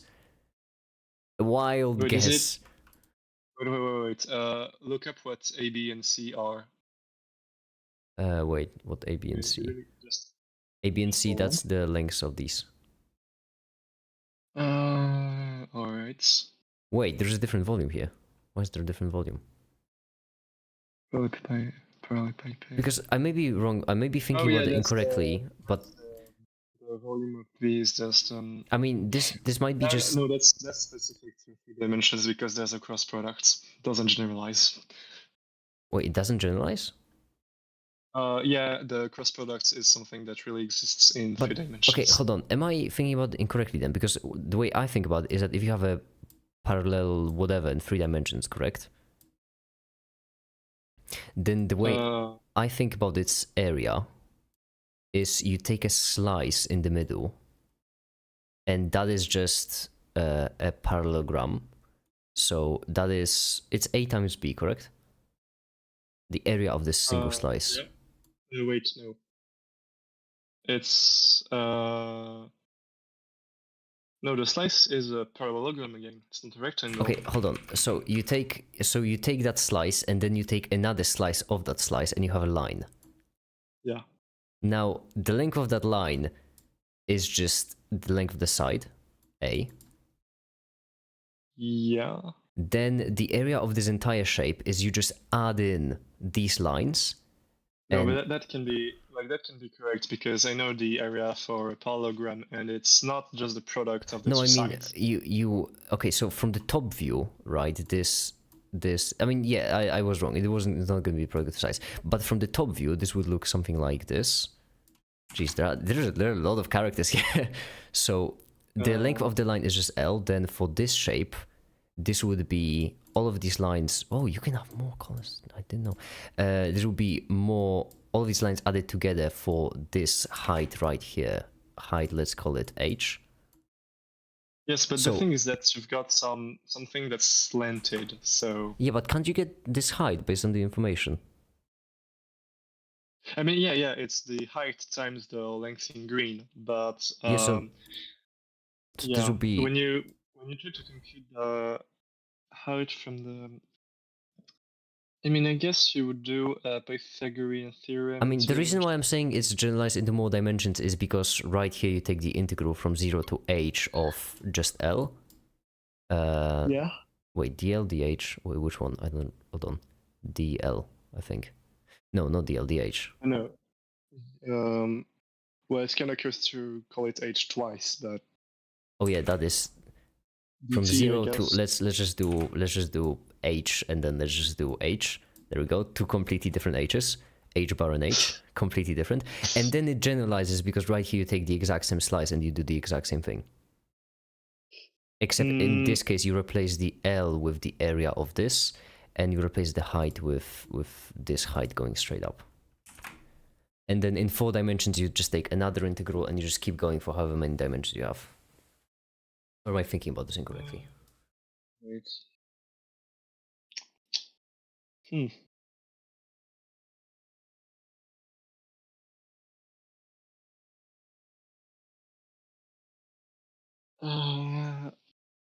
I mean, given I did I'm not. not sure about that. Probably, I'm not the best guy to visualize stuff, but I found that apparently higher dimensional analog of a parallelogram is called a parallelotope. So maybe I can hope Wikipedia is going to save me.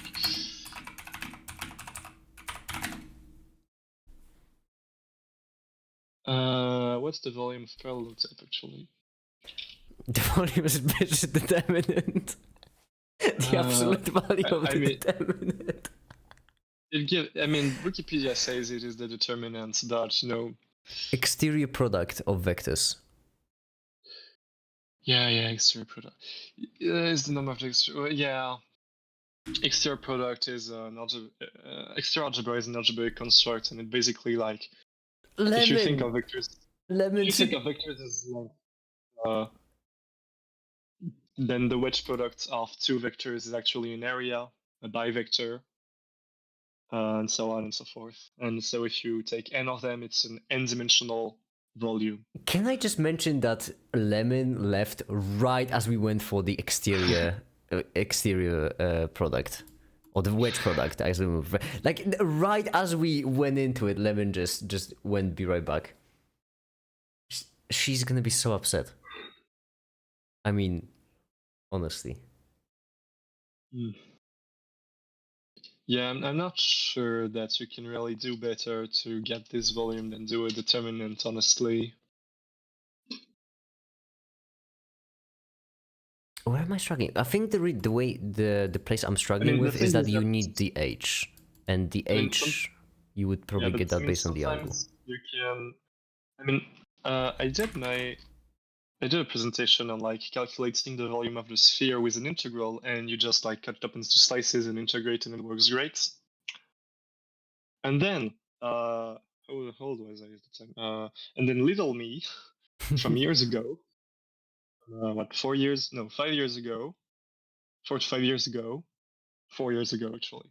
Little me from 4 years ago wondered if this worked for the surface area. So I tried integrating circles. Oh, ouch! That sounds painful. No, it actually was doable, but the formula it gives is just wrong because it doesn't work. It doesn't approximate the thing. How would you integrate the surface of a sphere? Actually, it's just, well, basically like you take your sphere and you just like cut it up into a bunch of circles and you sum the length of the circles. Oh, But it I doesn't- see. Okay. But it doesn't work for the same reason that if you like, you know this illusion where you've got square root of 2 which is equal to 2. I'll be honest, I don't. Hold on, an illusion with what? All right, so you've got a square. Right. And then you're going to like say, all right, I'm going to walk half this length, and I'm going to go that way, and then that way, and then that way, and the length in red is the same as the. Oh, the incorrect limit. Yeah, incorrect limit. Okay. The reason why it looks correct is that actually, if you try to compute the area of the triangle by the area of this total shape, it would work. But if you try to compute the perimeter, it doesn't work. I think that's the same thing that happens with my circles, because basically what would happen is that you'd have like basically like when you do an integral, you'd have like some kind of. If I take a cut of what I was basically calculating, I had some rectangles that approximated. Well, they were not rectangles, but they were basically cakes or pies, depends on how you look at it. And they approximated the inside of the sphere, but the side length, it wasn't well approximated by the integral, so that's why the formula didn't work out. At the time, I did not understand this right away. I just thought I just didn't know how to do a basic integral, but it turns out, no, I did the integral right. It's just that the geometry doesn't work. Yeah, so like I think that's something similar maybe happening here. But one way you could try to solve this is that if you really do geometry, how do you prove the integral? How do you prove the area of a parallelogram? Well, what you do is that you cut it, basically. Into two parallelograms. Oh no, never mind. No, you just like go this right here. Exactly. Okay. Exactly. That's how you prove That's how Greeks proved the area of anything. Really, they cut it up into rectangles. Man, those were simple times when nothing was abstract. You could just define axioms based on reality. Man, I mean, that was fun. Euclid couldn't do that for circles because it's well known that you can't really cut up a circle into a square or a rectangle. I mean, it wasn't well known at the time, but now we know it. But actually approximated the circle by polygons with more and more sides. And so he basically kind of invented calculus.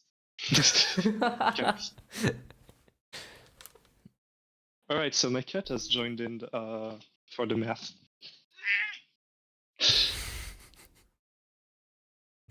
Wait, hold on. Could you say that again? What? Could you say that again? MAKiT has joined in for the Oh, math. my cat. I thought that was the name of your cat. Was MAKiT or something? No. I don't know. It sounded French. It sounded believable. I heard the meow though. She's talkative. Do you ever talk to your cat when doing maths? Oh, all the time. Oh hell yeah! I can just. I know she knows the answers, but she refuses to tell me. Yeah, I mean that's just a typical cat. Like cats, the thing is, they know, they just know. If your cat actually wanted to, then your cat could just solve all the maths for you. But they just don't want to tell us. I don't have a cat. I need to talk to a mannequin whenever I'm thinking about stuff. It's awful. Doesn't even look at me. I'm so upset about the integrals though, because like, okay, I'm wrong. I get that, but it's bugging me that I don't know in which place I'm wrong. Yeah. All right. So, because the thing is, all right. Basically, so if you maybe like the thing I didn't really explain, but I kind of danced around it, is exactly where does the big formula come from? Yeah, I said a lot of stuff about the determinant, but I never really explained why do we have the big formula.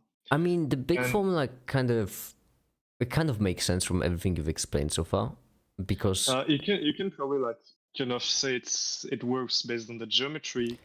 Can I be brutally honest? Yep. After everything you've said, like the actual question of why the formula big is so boring right now.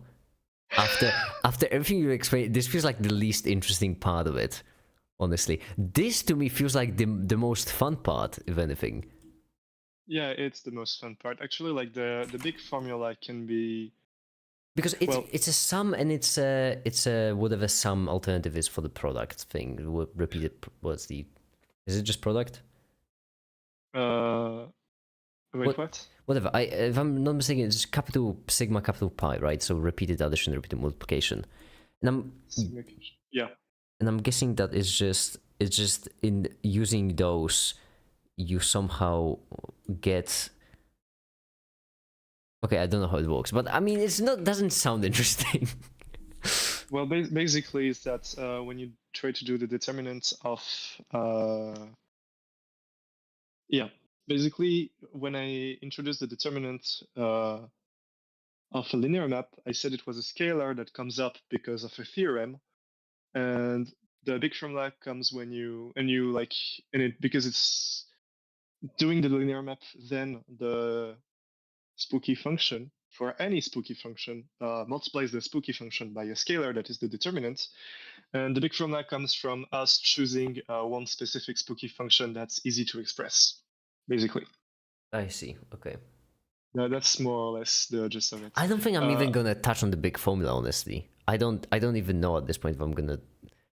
Yeah, the problem with the big formula is that it requires maybe defining a little bit more stuff for it to make sense. The thing is, I think in this video I'll just go over this in this order, basically.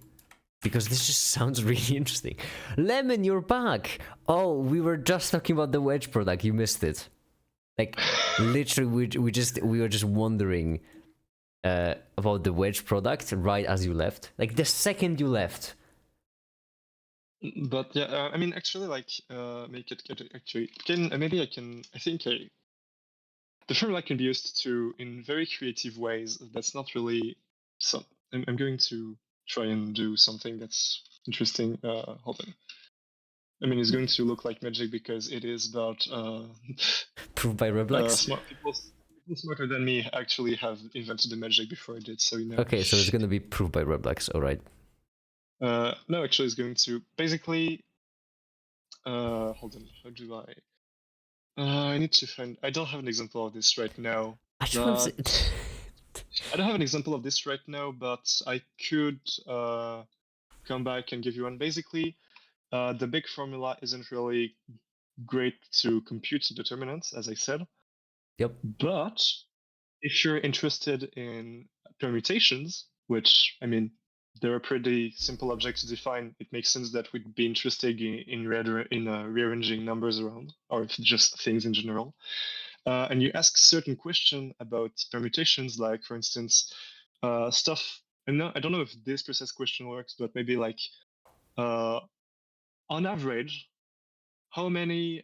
If I take a random permutation, how many numbers end up in the same place where they started?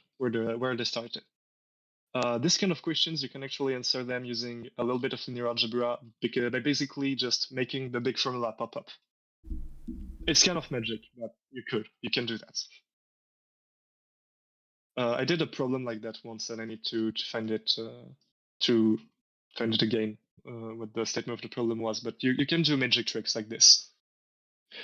Basically, like here, you're using the determinant to learn about permutations, which is, I mean, it's pretty cool. But yeah, I should probably come up with an example, and I'll write it in LaTeX, and you can read the thing later. Right now, what I need to do is I'm gonna spend the next 3 days, probably, every day just trying to find an analogy for every single. Well, today actually, because Lord knows I'm not going to sleep. Obviously, it's the math the effect that math has on people. I'm going to just put everything, make like a list of step by step, starting with scalars and ending with ideally the determinant. And then in between, there's going to be linear maps, then vectors, then matrices, a quick tangent on eigenvalues and eigenvectors, simply because I really want like a concrete explanation of it in the video, because it's going to be super useful in the future. Then taking the linear maps and basically I mean this is going to be the toughest part for me, because just make a list and then I'll have to go over every single thing and I'll have to come up with an analogy for it, something that, or rather an intuition for it, and this is going to be painful. I mean, no, combining them, that's simple. That's the, if I'm not mistaken, the linear algebra that kind of gives it away, how it kind of makes sense. Combining them makes sense in that regard. But wait, what's the name of this function? Does it have a name? Like this specific function where it takes in, it's equal to determinant times scalar. I know it technically doesn't, but a function that takes in a matrix and gives you scalar times determinant. You get what I mean. I need to explain myself. What? Oh, this one, the F, I mean, in this case. There's not like one specific function f, but these kind of Yeah, but for functions this type of called, function. linear. I mean, they would be called alternating multilinear maps or anti-symmetric alternating or anti-symmetric n-linear maps or multilinear maps. All right, great. Anti-Semitic multilinear maps. Got it. Oh, it has a Wikipedia article. Of course it does. Of course it does. Jeez, that Wikipedia article is so short. That's, something is. Remember when I was laughing at the word anti-symmetric? It has no reason to be short. You know why I was laughing at the word anti-symmetric? Because of the anti-Semitic joke. No, actually, no. I mean, no. I remember when I did that. Well, basically, an anti-symmetric map does not even have an article on Wikipedia. So this is going to be fun for me, basically. Right. This is, alternating multilinear map has a Wikipedia article, and it's short, which is such a bad sign. I mean, it's because there's not a lot of stuff to say about it, like directly. It works really well. So, I mean, you just like say the two cool properties, and then you run out of things to say. Look at the example. It doesn't need algebra. No, but the Lie bracket is just like it's trying to convince you that it actually pops up in practice. Yeah.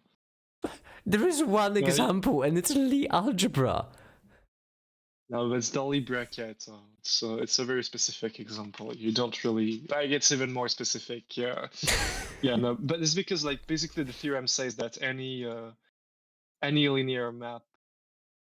No, I'm getting ahead of myself. But if you take a multilinear map with precisely the right number of entries, it's a determinant basically, plus a scalar. Well, times a scalar, but yeah. Hold on, I think oh yeah. No, yeah. Yes, that's really. I like how in properties you have to define that. I don't know if you can see my stream.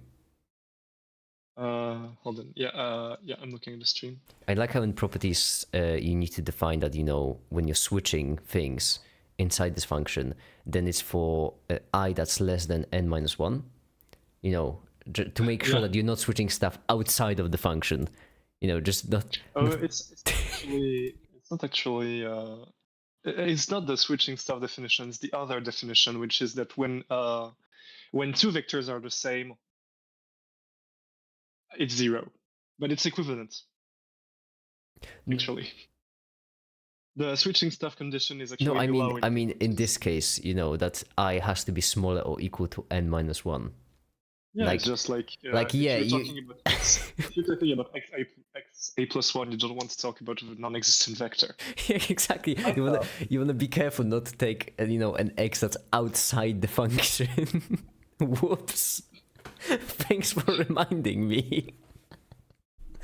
Maybe. I mean, it makes sense. You're not going to. If you're a physicist, you're not going to. I know it makes sense. You do still need to define it. To let the block keep falling after it hits the ground, right? Yeah. I get that it makes sense, but it's just funny in the vacuum. It's funny. If you want, like maybe the biggest application of determinants in linear algebra, it would be characteristic polynomials,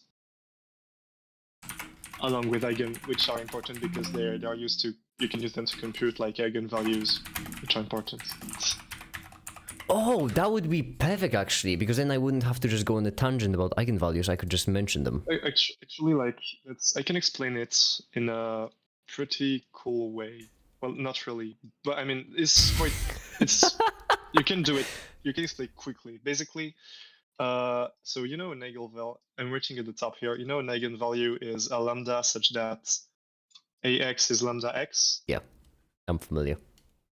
I can rewrite this as a minus lambda in, where in is the identity matrix, times x equals 0.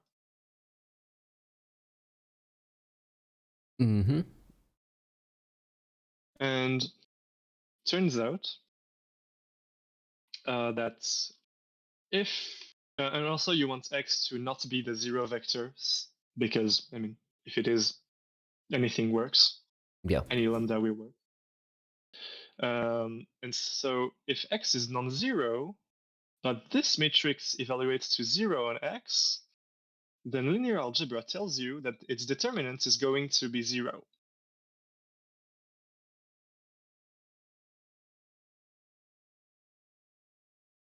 Why is that? It's related to being able to do stuff backwards.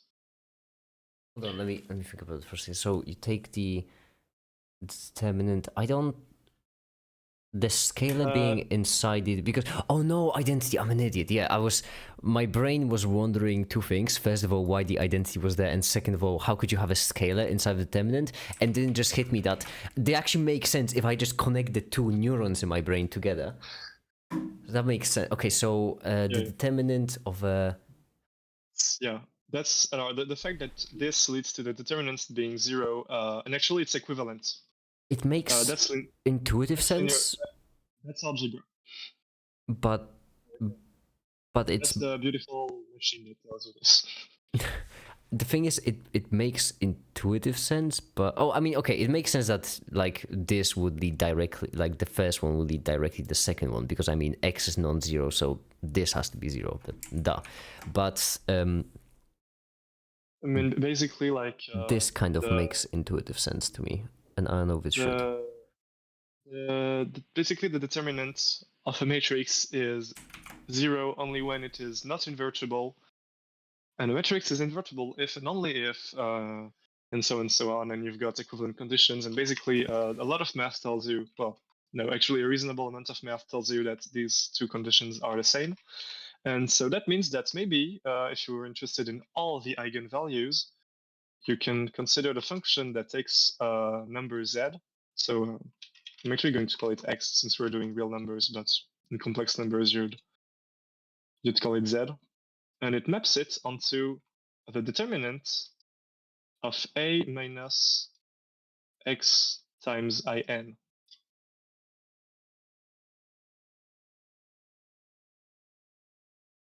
So why would you do that? Well, because you're interested in eigenvalues, and if you introduce this function, which is called Ka of x, well, this is called Ka, but this is Ka of x. So Chi is the Greek letter. Why would you introduce these functions? Because now you are basically saying, all right, I'm interested in the zeros of this function. Right. And it turns out that if you actually write out what this is using the big formula, you notice that it is a polynomial. And that's really good news, because finding zeros of polynomials is something that we've worked a lot on. That's like if you're looking for a 0, then you just pray it's a polynomial. This is the origin story of finding a 0. Yeah, and basically, well, that's pretty great, because now what you can do if you've got any matrix A is that you can just consider this polynomial and you can write it out, and then you compute it, and you can hope that you know how to solve it. I would just like to. If you've got actually, you can even say a little bit more about that. If you've got n by n matrix, the degree of the polynomial is n, which means that if I hand you a 2 by 2 matrix, you can compute this polynomial. You get a degree 2 polynomial, which we know how to solve because of the quadratic formula. That's really good. That's really great. Yeah. And also, you've got like just very interesting math going on besides Also, going over this. You've got a very useful theorem in algebra which tells you that this is true, but I'm not going to go into it. Yeah, basically, it's a very important object, is what I'm saying.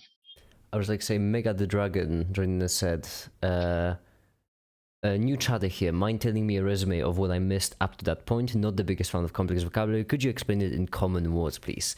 Mega, I can't, because you see, this is me doing research for the video. You have to wait for the video to actually see the common words, because it takes a fair bit of effort to simplify this stuff. And I can't tell you a resume of what happened, because this all is just today's live stream. Except for that to that thing in the bottom right corner. Except for that, all of this is just today's live stream. So it's quite a journey. we did a whole Hobbit. Basically, MAKiT is making a video about the concept of a determinant. Yeah, basically, Reblax is just trying to prove that that Reblax is just trying to show me how to get the ratio between this area and this area, and that's just kind of it. This is the ratio between these two. Yeah. I'm talking about determinants, and then he's going to take all of the stuff and explain it better in a video. I love how over this stream, when I started, I really wanted the big scary equation to be the conclusion of the video, but it feels so boring now after this. I'm just gonna do it about just linear algebra and that's it. Just determinants. Let me just try to jot my marker. Please tell me the goal. Mega, do you know linear algebra? Do you know something that's called a determinant? I'm trying to figure out what it is. That's it. And Reblax knows what it is. The only problem is that Reblax is insane. And so, well, so am I, but different kinds of insane. And we're just trying to, you know. Reblax speaks in mathematics. I'm here as a translator. It was the meme I've seen on, I think the math channel on Discord, the one about how to motivate math students the wrong way and the correct way. And the correct way, one part of it is like there are 10 people in the world who understand what you do and none of them have the power to fire you. I'm actually demolishing math job security here. Or maybe enforcing it if I mean I still. No, we've got really good job security, at least in France, because the first position you get is a permanent one. By the way, would you like me to? By the way, would you like me to credit you in the video? And if yes, should I do it as Reblax? If you want, you can credit me at the end of the video, and yes, you can call me Reblax. Okay, I just wanted to ask if you'd like me to credit you because I mean, it's my videos after all, and sometimes they get rough. Like in the most recent one, actually no, did I do it any dumb jokes? Well, there was only one joke about Einstein smoking weed, so I guess it wasn't that bad. Because that's why I always want to ask everyone from now on. Well, not from now on, I've been doing it, but that's why I always want to ask if anyone would like to even get credited in my video, because I have a specific sense of humor. I think socially acceptable term for that is French. It's actually the worst combination. There is something stereotypical about this, isn't there?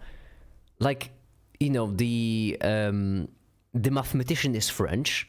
On Discord, the mathematician is French. The physicist is from Netherlands. There is something stereotypical about that.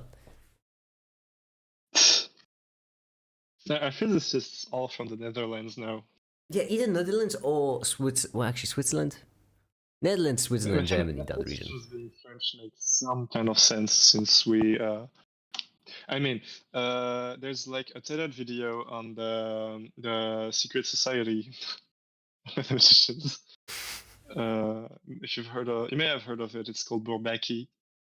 No, I haven't actually.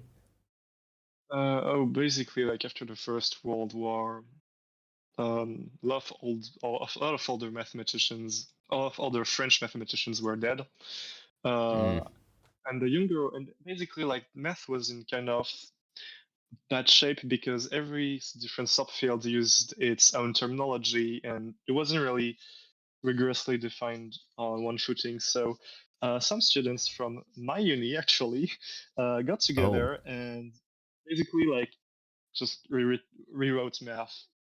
No, I'm overblowing it a lot. But basically, they all translated it into the language of set theory and stuff, and it makes for some very unreadable books because they're not meant to be textbooks; they're meant to be reference books, and they're very dry and stuff. But it gave new life to mathematics because then everyone was using kind of coherent notation.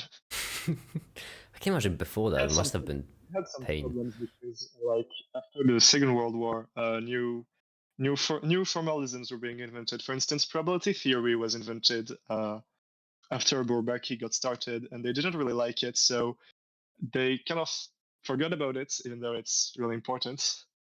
And also, category theory is basically a new way of It's a new way of talking about stuff in algebra, and it was discovered after it was came up with by two guys after the Second World War. So Bourbaki didn't really get started on that, even though they probably should have. But they're still publishing stuff today, and it turns out it was a secret society of mathematicians because they published under a false name. They called themselves Nicolas Bourbaki. It's a fake Russian mathematician. I'm sorry, what kind of Game of Thrones law of mathematics are you just like casually dumping on us here? There's just a rule. There's a rule that like at 40 I think you have, or at 50 you're required to leave. So you know so Bourbaki doesn't like get attached to old techniques, and the members of Bourbaki right now are kept secrets. We don't know who is who, and we only know about the stuff because some people got out of it and they told the world about it. And you've got a lot of famous French mathematicians, or even not French mathematicians, that were part of it at some point. That's... It's really funny. I'm sorry, what? I mean, there's a Wikipedia page for it if you want to... Wait, I mean, there's a video about it. It's called The Greatest Mathematician That Never Lived, I think.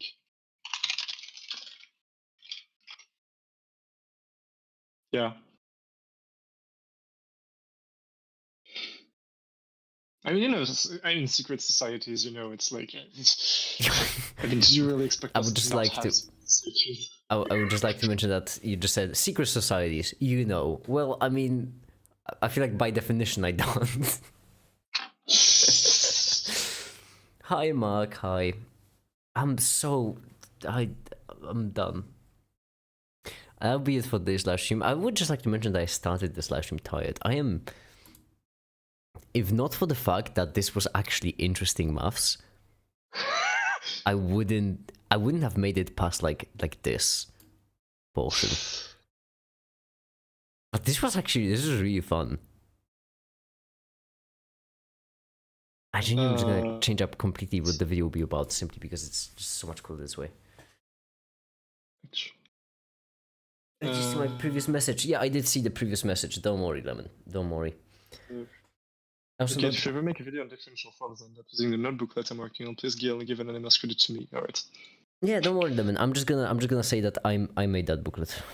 It's fine. You don't have to worry about a single thing. I hope I get to understand that in a couple of years. What do you mean, couple of years? Couple of weeks? I'm gonna make a video about this.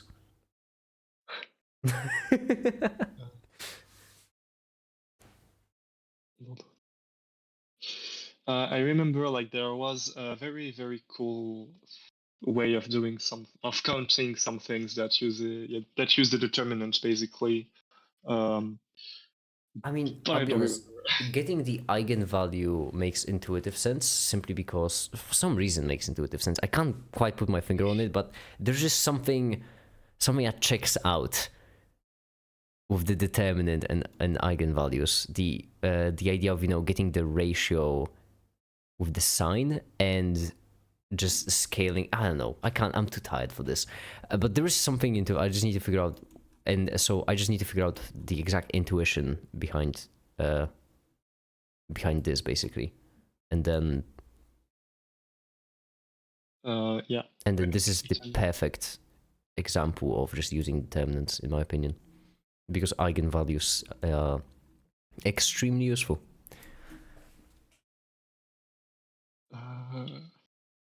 I think I'm gonna go now. Yeah, all right. Well, that was fun. It was a lot of mathematics, but fun mathematics this time. I'm going to like. I'm going to find. Well, I mean, I'm going to. No, I'm going to like search for the an example of this kind of thing I'm thinking of applying the big formula to count something in a very creative way, and I'll probably write up a little LaTeX thing about it and post it in my channel. All right. Well, thanks for So Blacks there for. isn't even a number there. What the hell? Not even exponents. I mean, numbers in math. What is this? Does this look like physics class? Physicists are the people interested in measuring stuff and numbers and actual calculations. Wait, I do like let's the idea of someone who's like, right now standing number 3 being like, numbers in math? No. Keep that to physics, all right? I'm not even a number theorist, but number theorists are. I mean, it depends. Like, if you're an algebraic topologist, you're probably studying something that's called HN, and if you're a number theorist, you're just studying something called N. I mean, listen, like really the subfield really depends on the letters you're using. I just imagine you as Marie Antoinette, just let them use numbers, talking about physicists.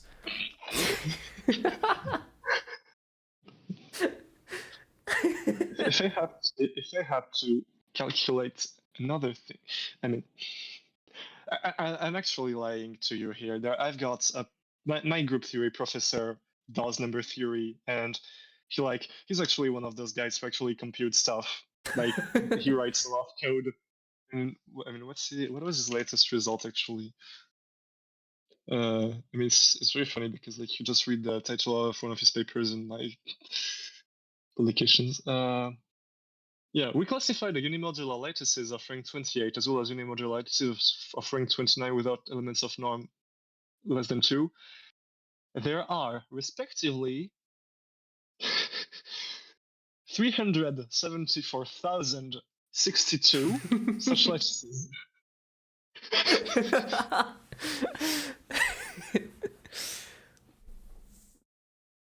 He just counts stuff.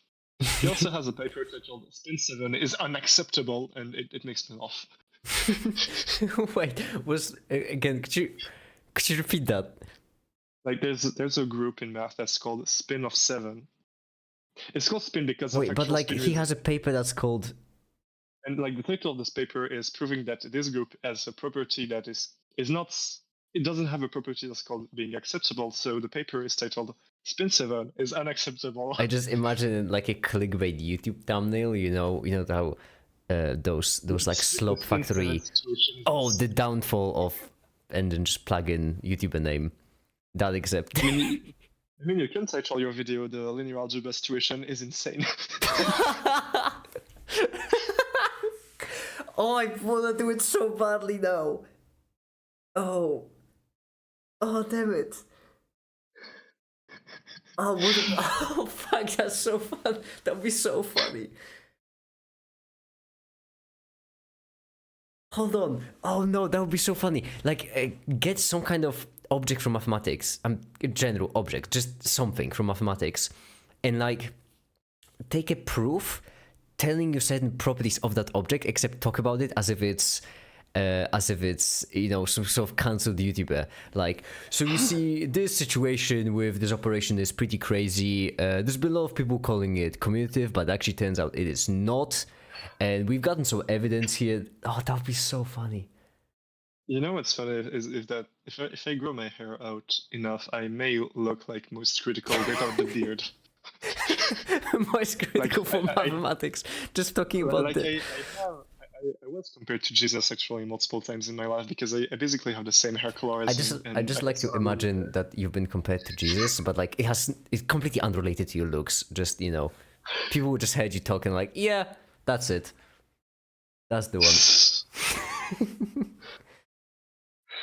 Wait, actually, like, I think I saw a Tumblr post that made a similar kind of joke. Hold on.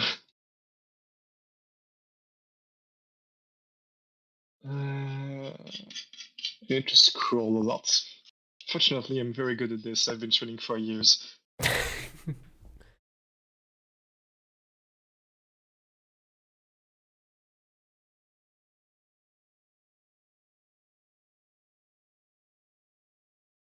Ah, yes.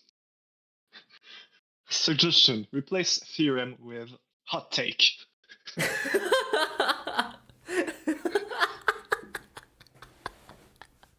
No, actually, a hot take is actually a conjecture in mathematics. A theorem is just tea, and a proof is just spilling the tea.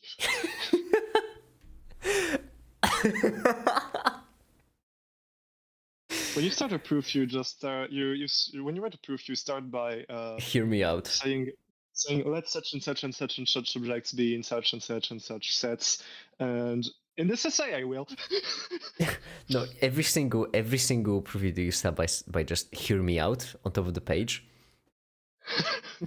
Oh no, axioms will be just hear me out. Right, actually, there are some papers that are like this. Like, if I take a paper from my complex analysis teacher, who also knows number theory, and so is the goddamn number theorist. Like, she has a paper, a joint paper with some other guys on an archive. Hold on. What's it called? Ah, yes, it's called "Can We Dream of a One-Age Equivalence Correspondence?" So, like, I mean, there's a lot of weird business that I'm actually very extremely unfamiliar with, but basically, there are sometimes people speak of some hypothetical objects that doesn't really make sense. They're filled with one element, and they're like, hey, you know, this prime number, it could kind of be replaced by one, and like this paper, it goes into this direction, and it really is titled "Can We Dream of a One-Edge Equivalence Correspondence?"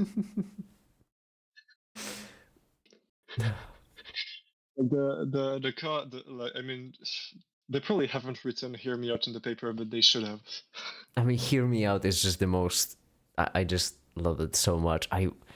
If every single paper just started with a "hear me out," that would brighten my day.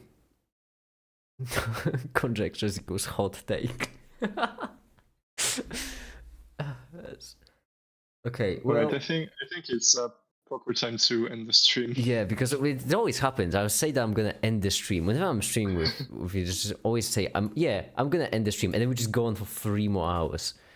Well then, everyone, that's gonna be it. Lemon's going, so I'm gonna go as well. Lemon, I'm glad you've stuck with us for the entire stream, except for that one portion when we talk about the wedge product. I'm really glad.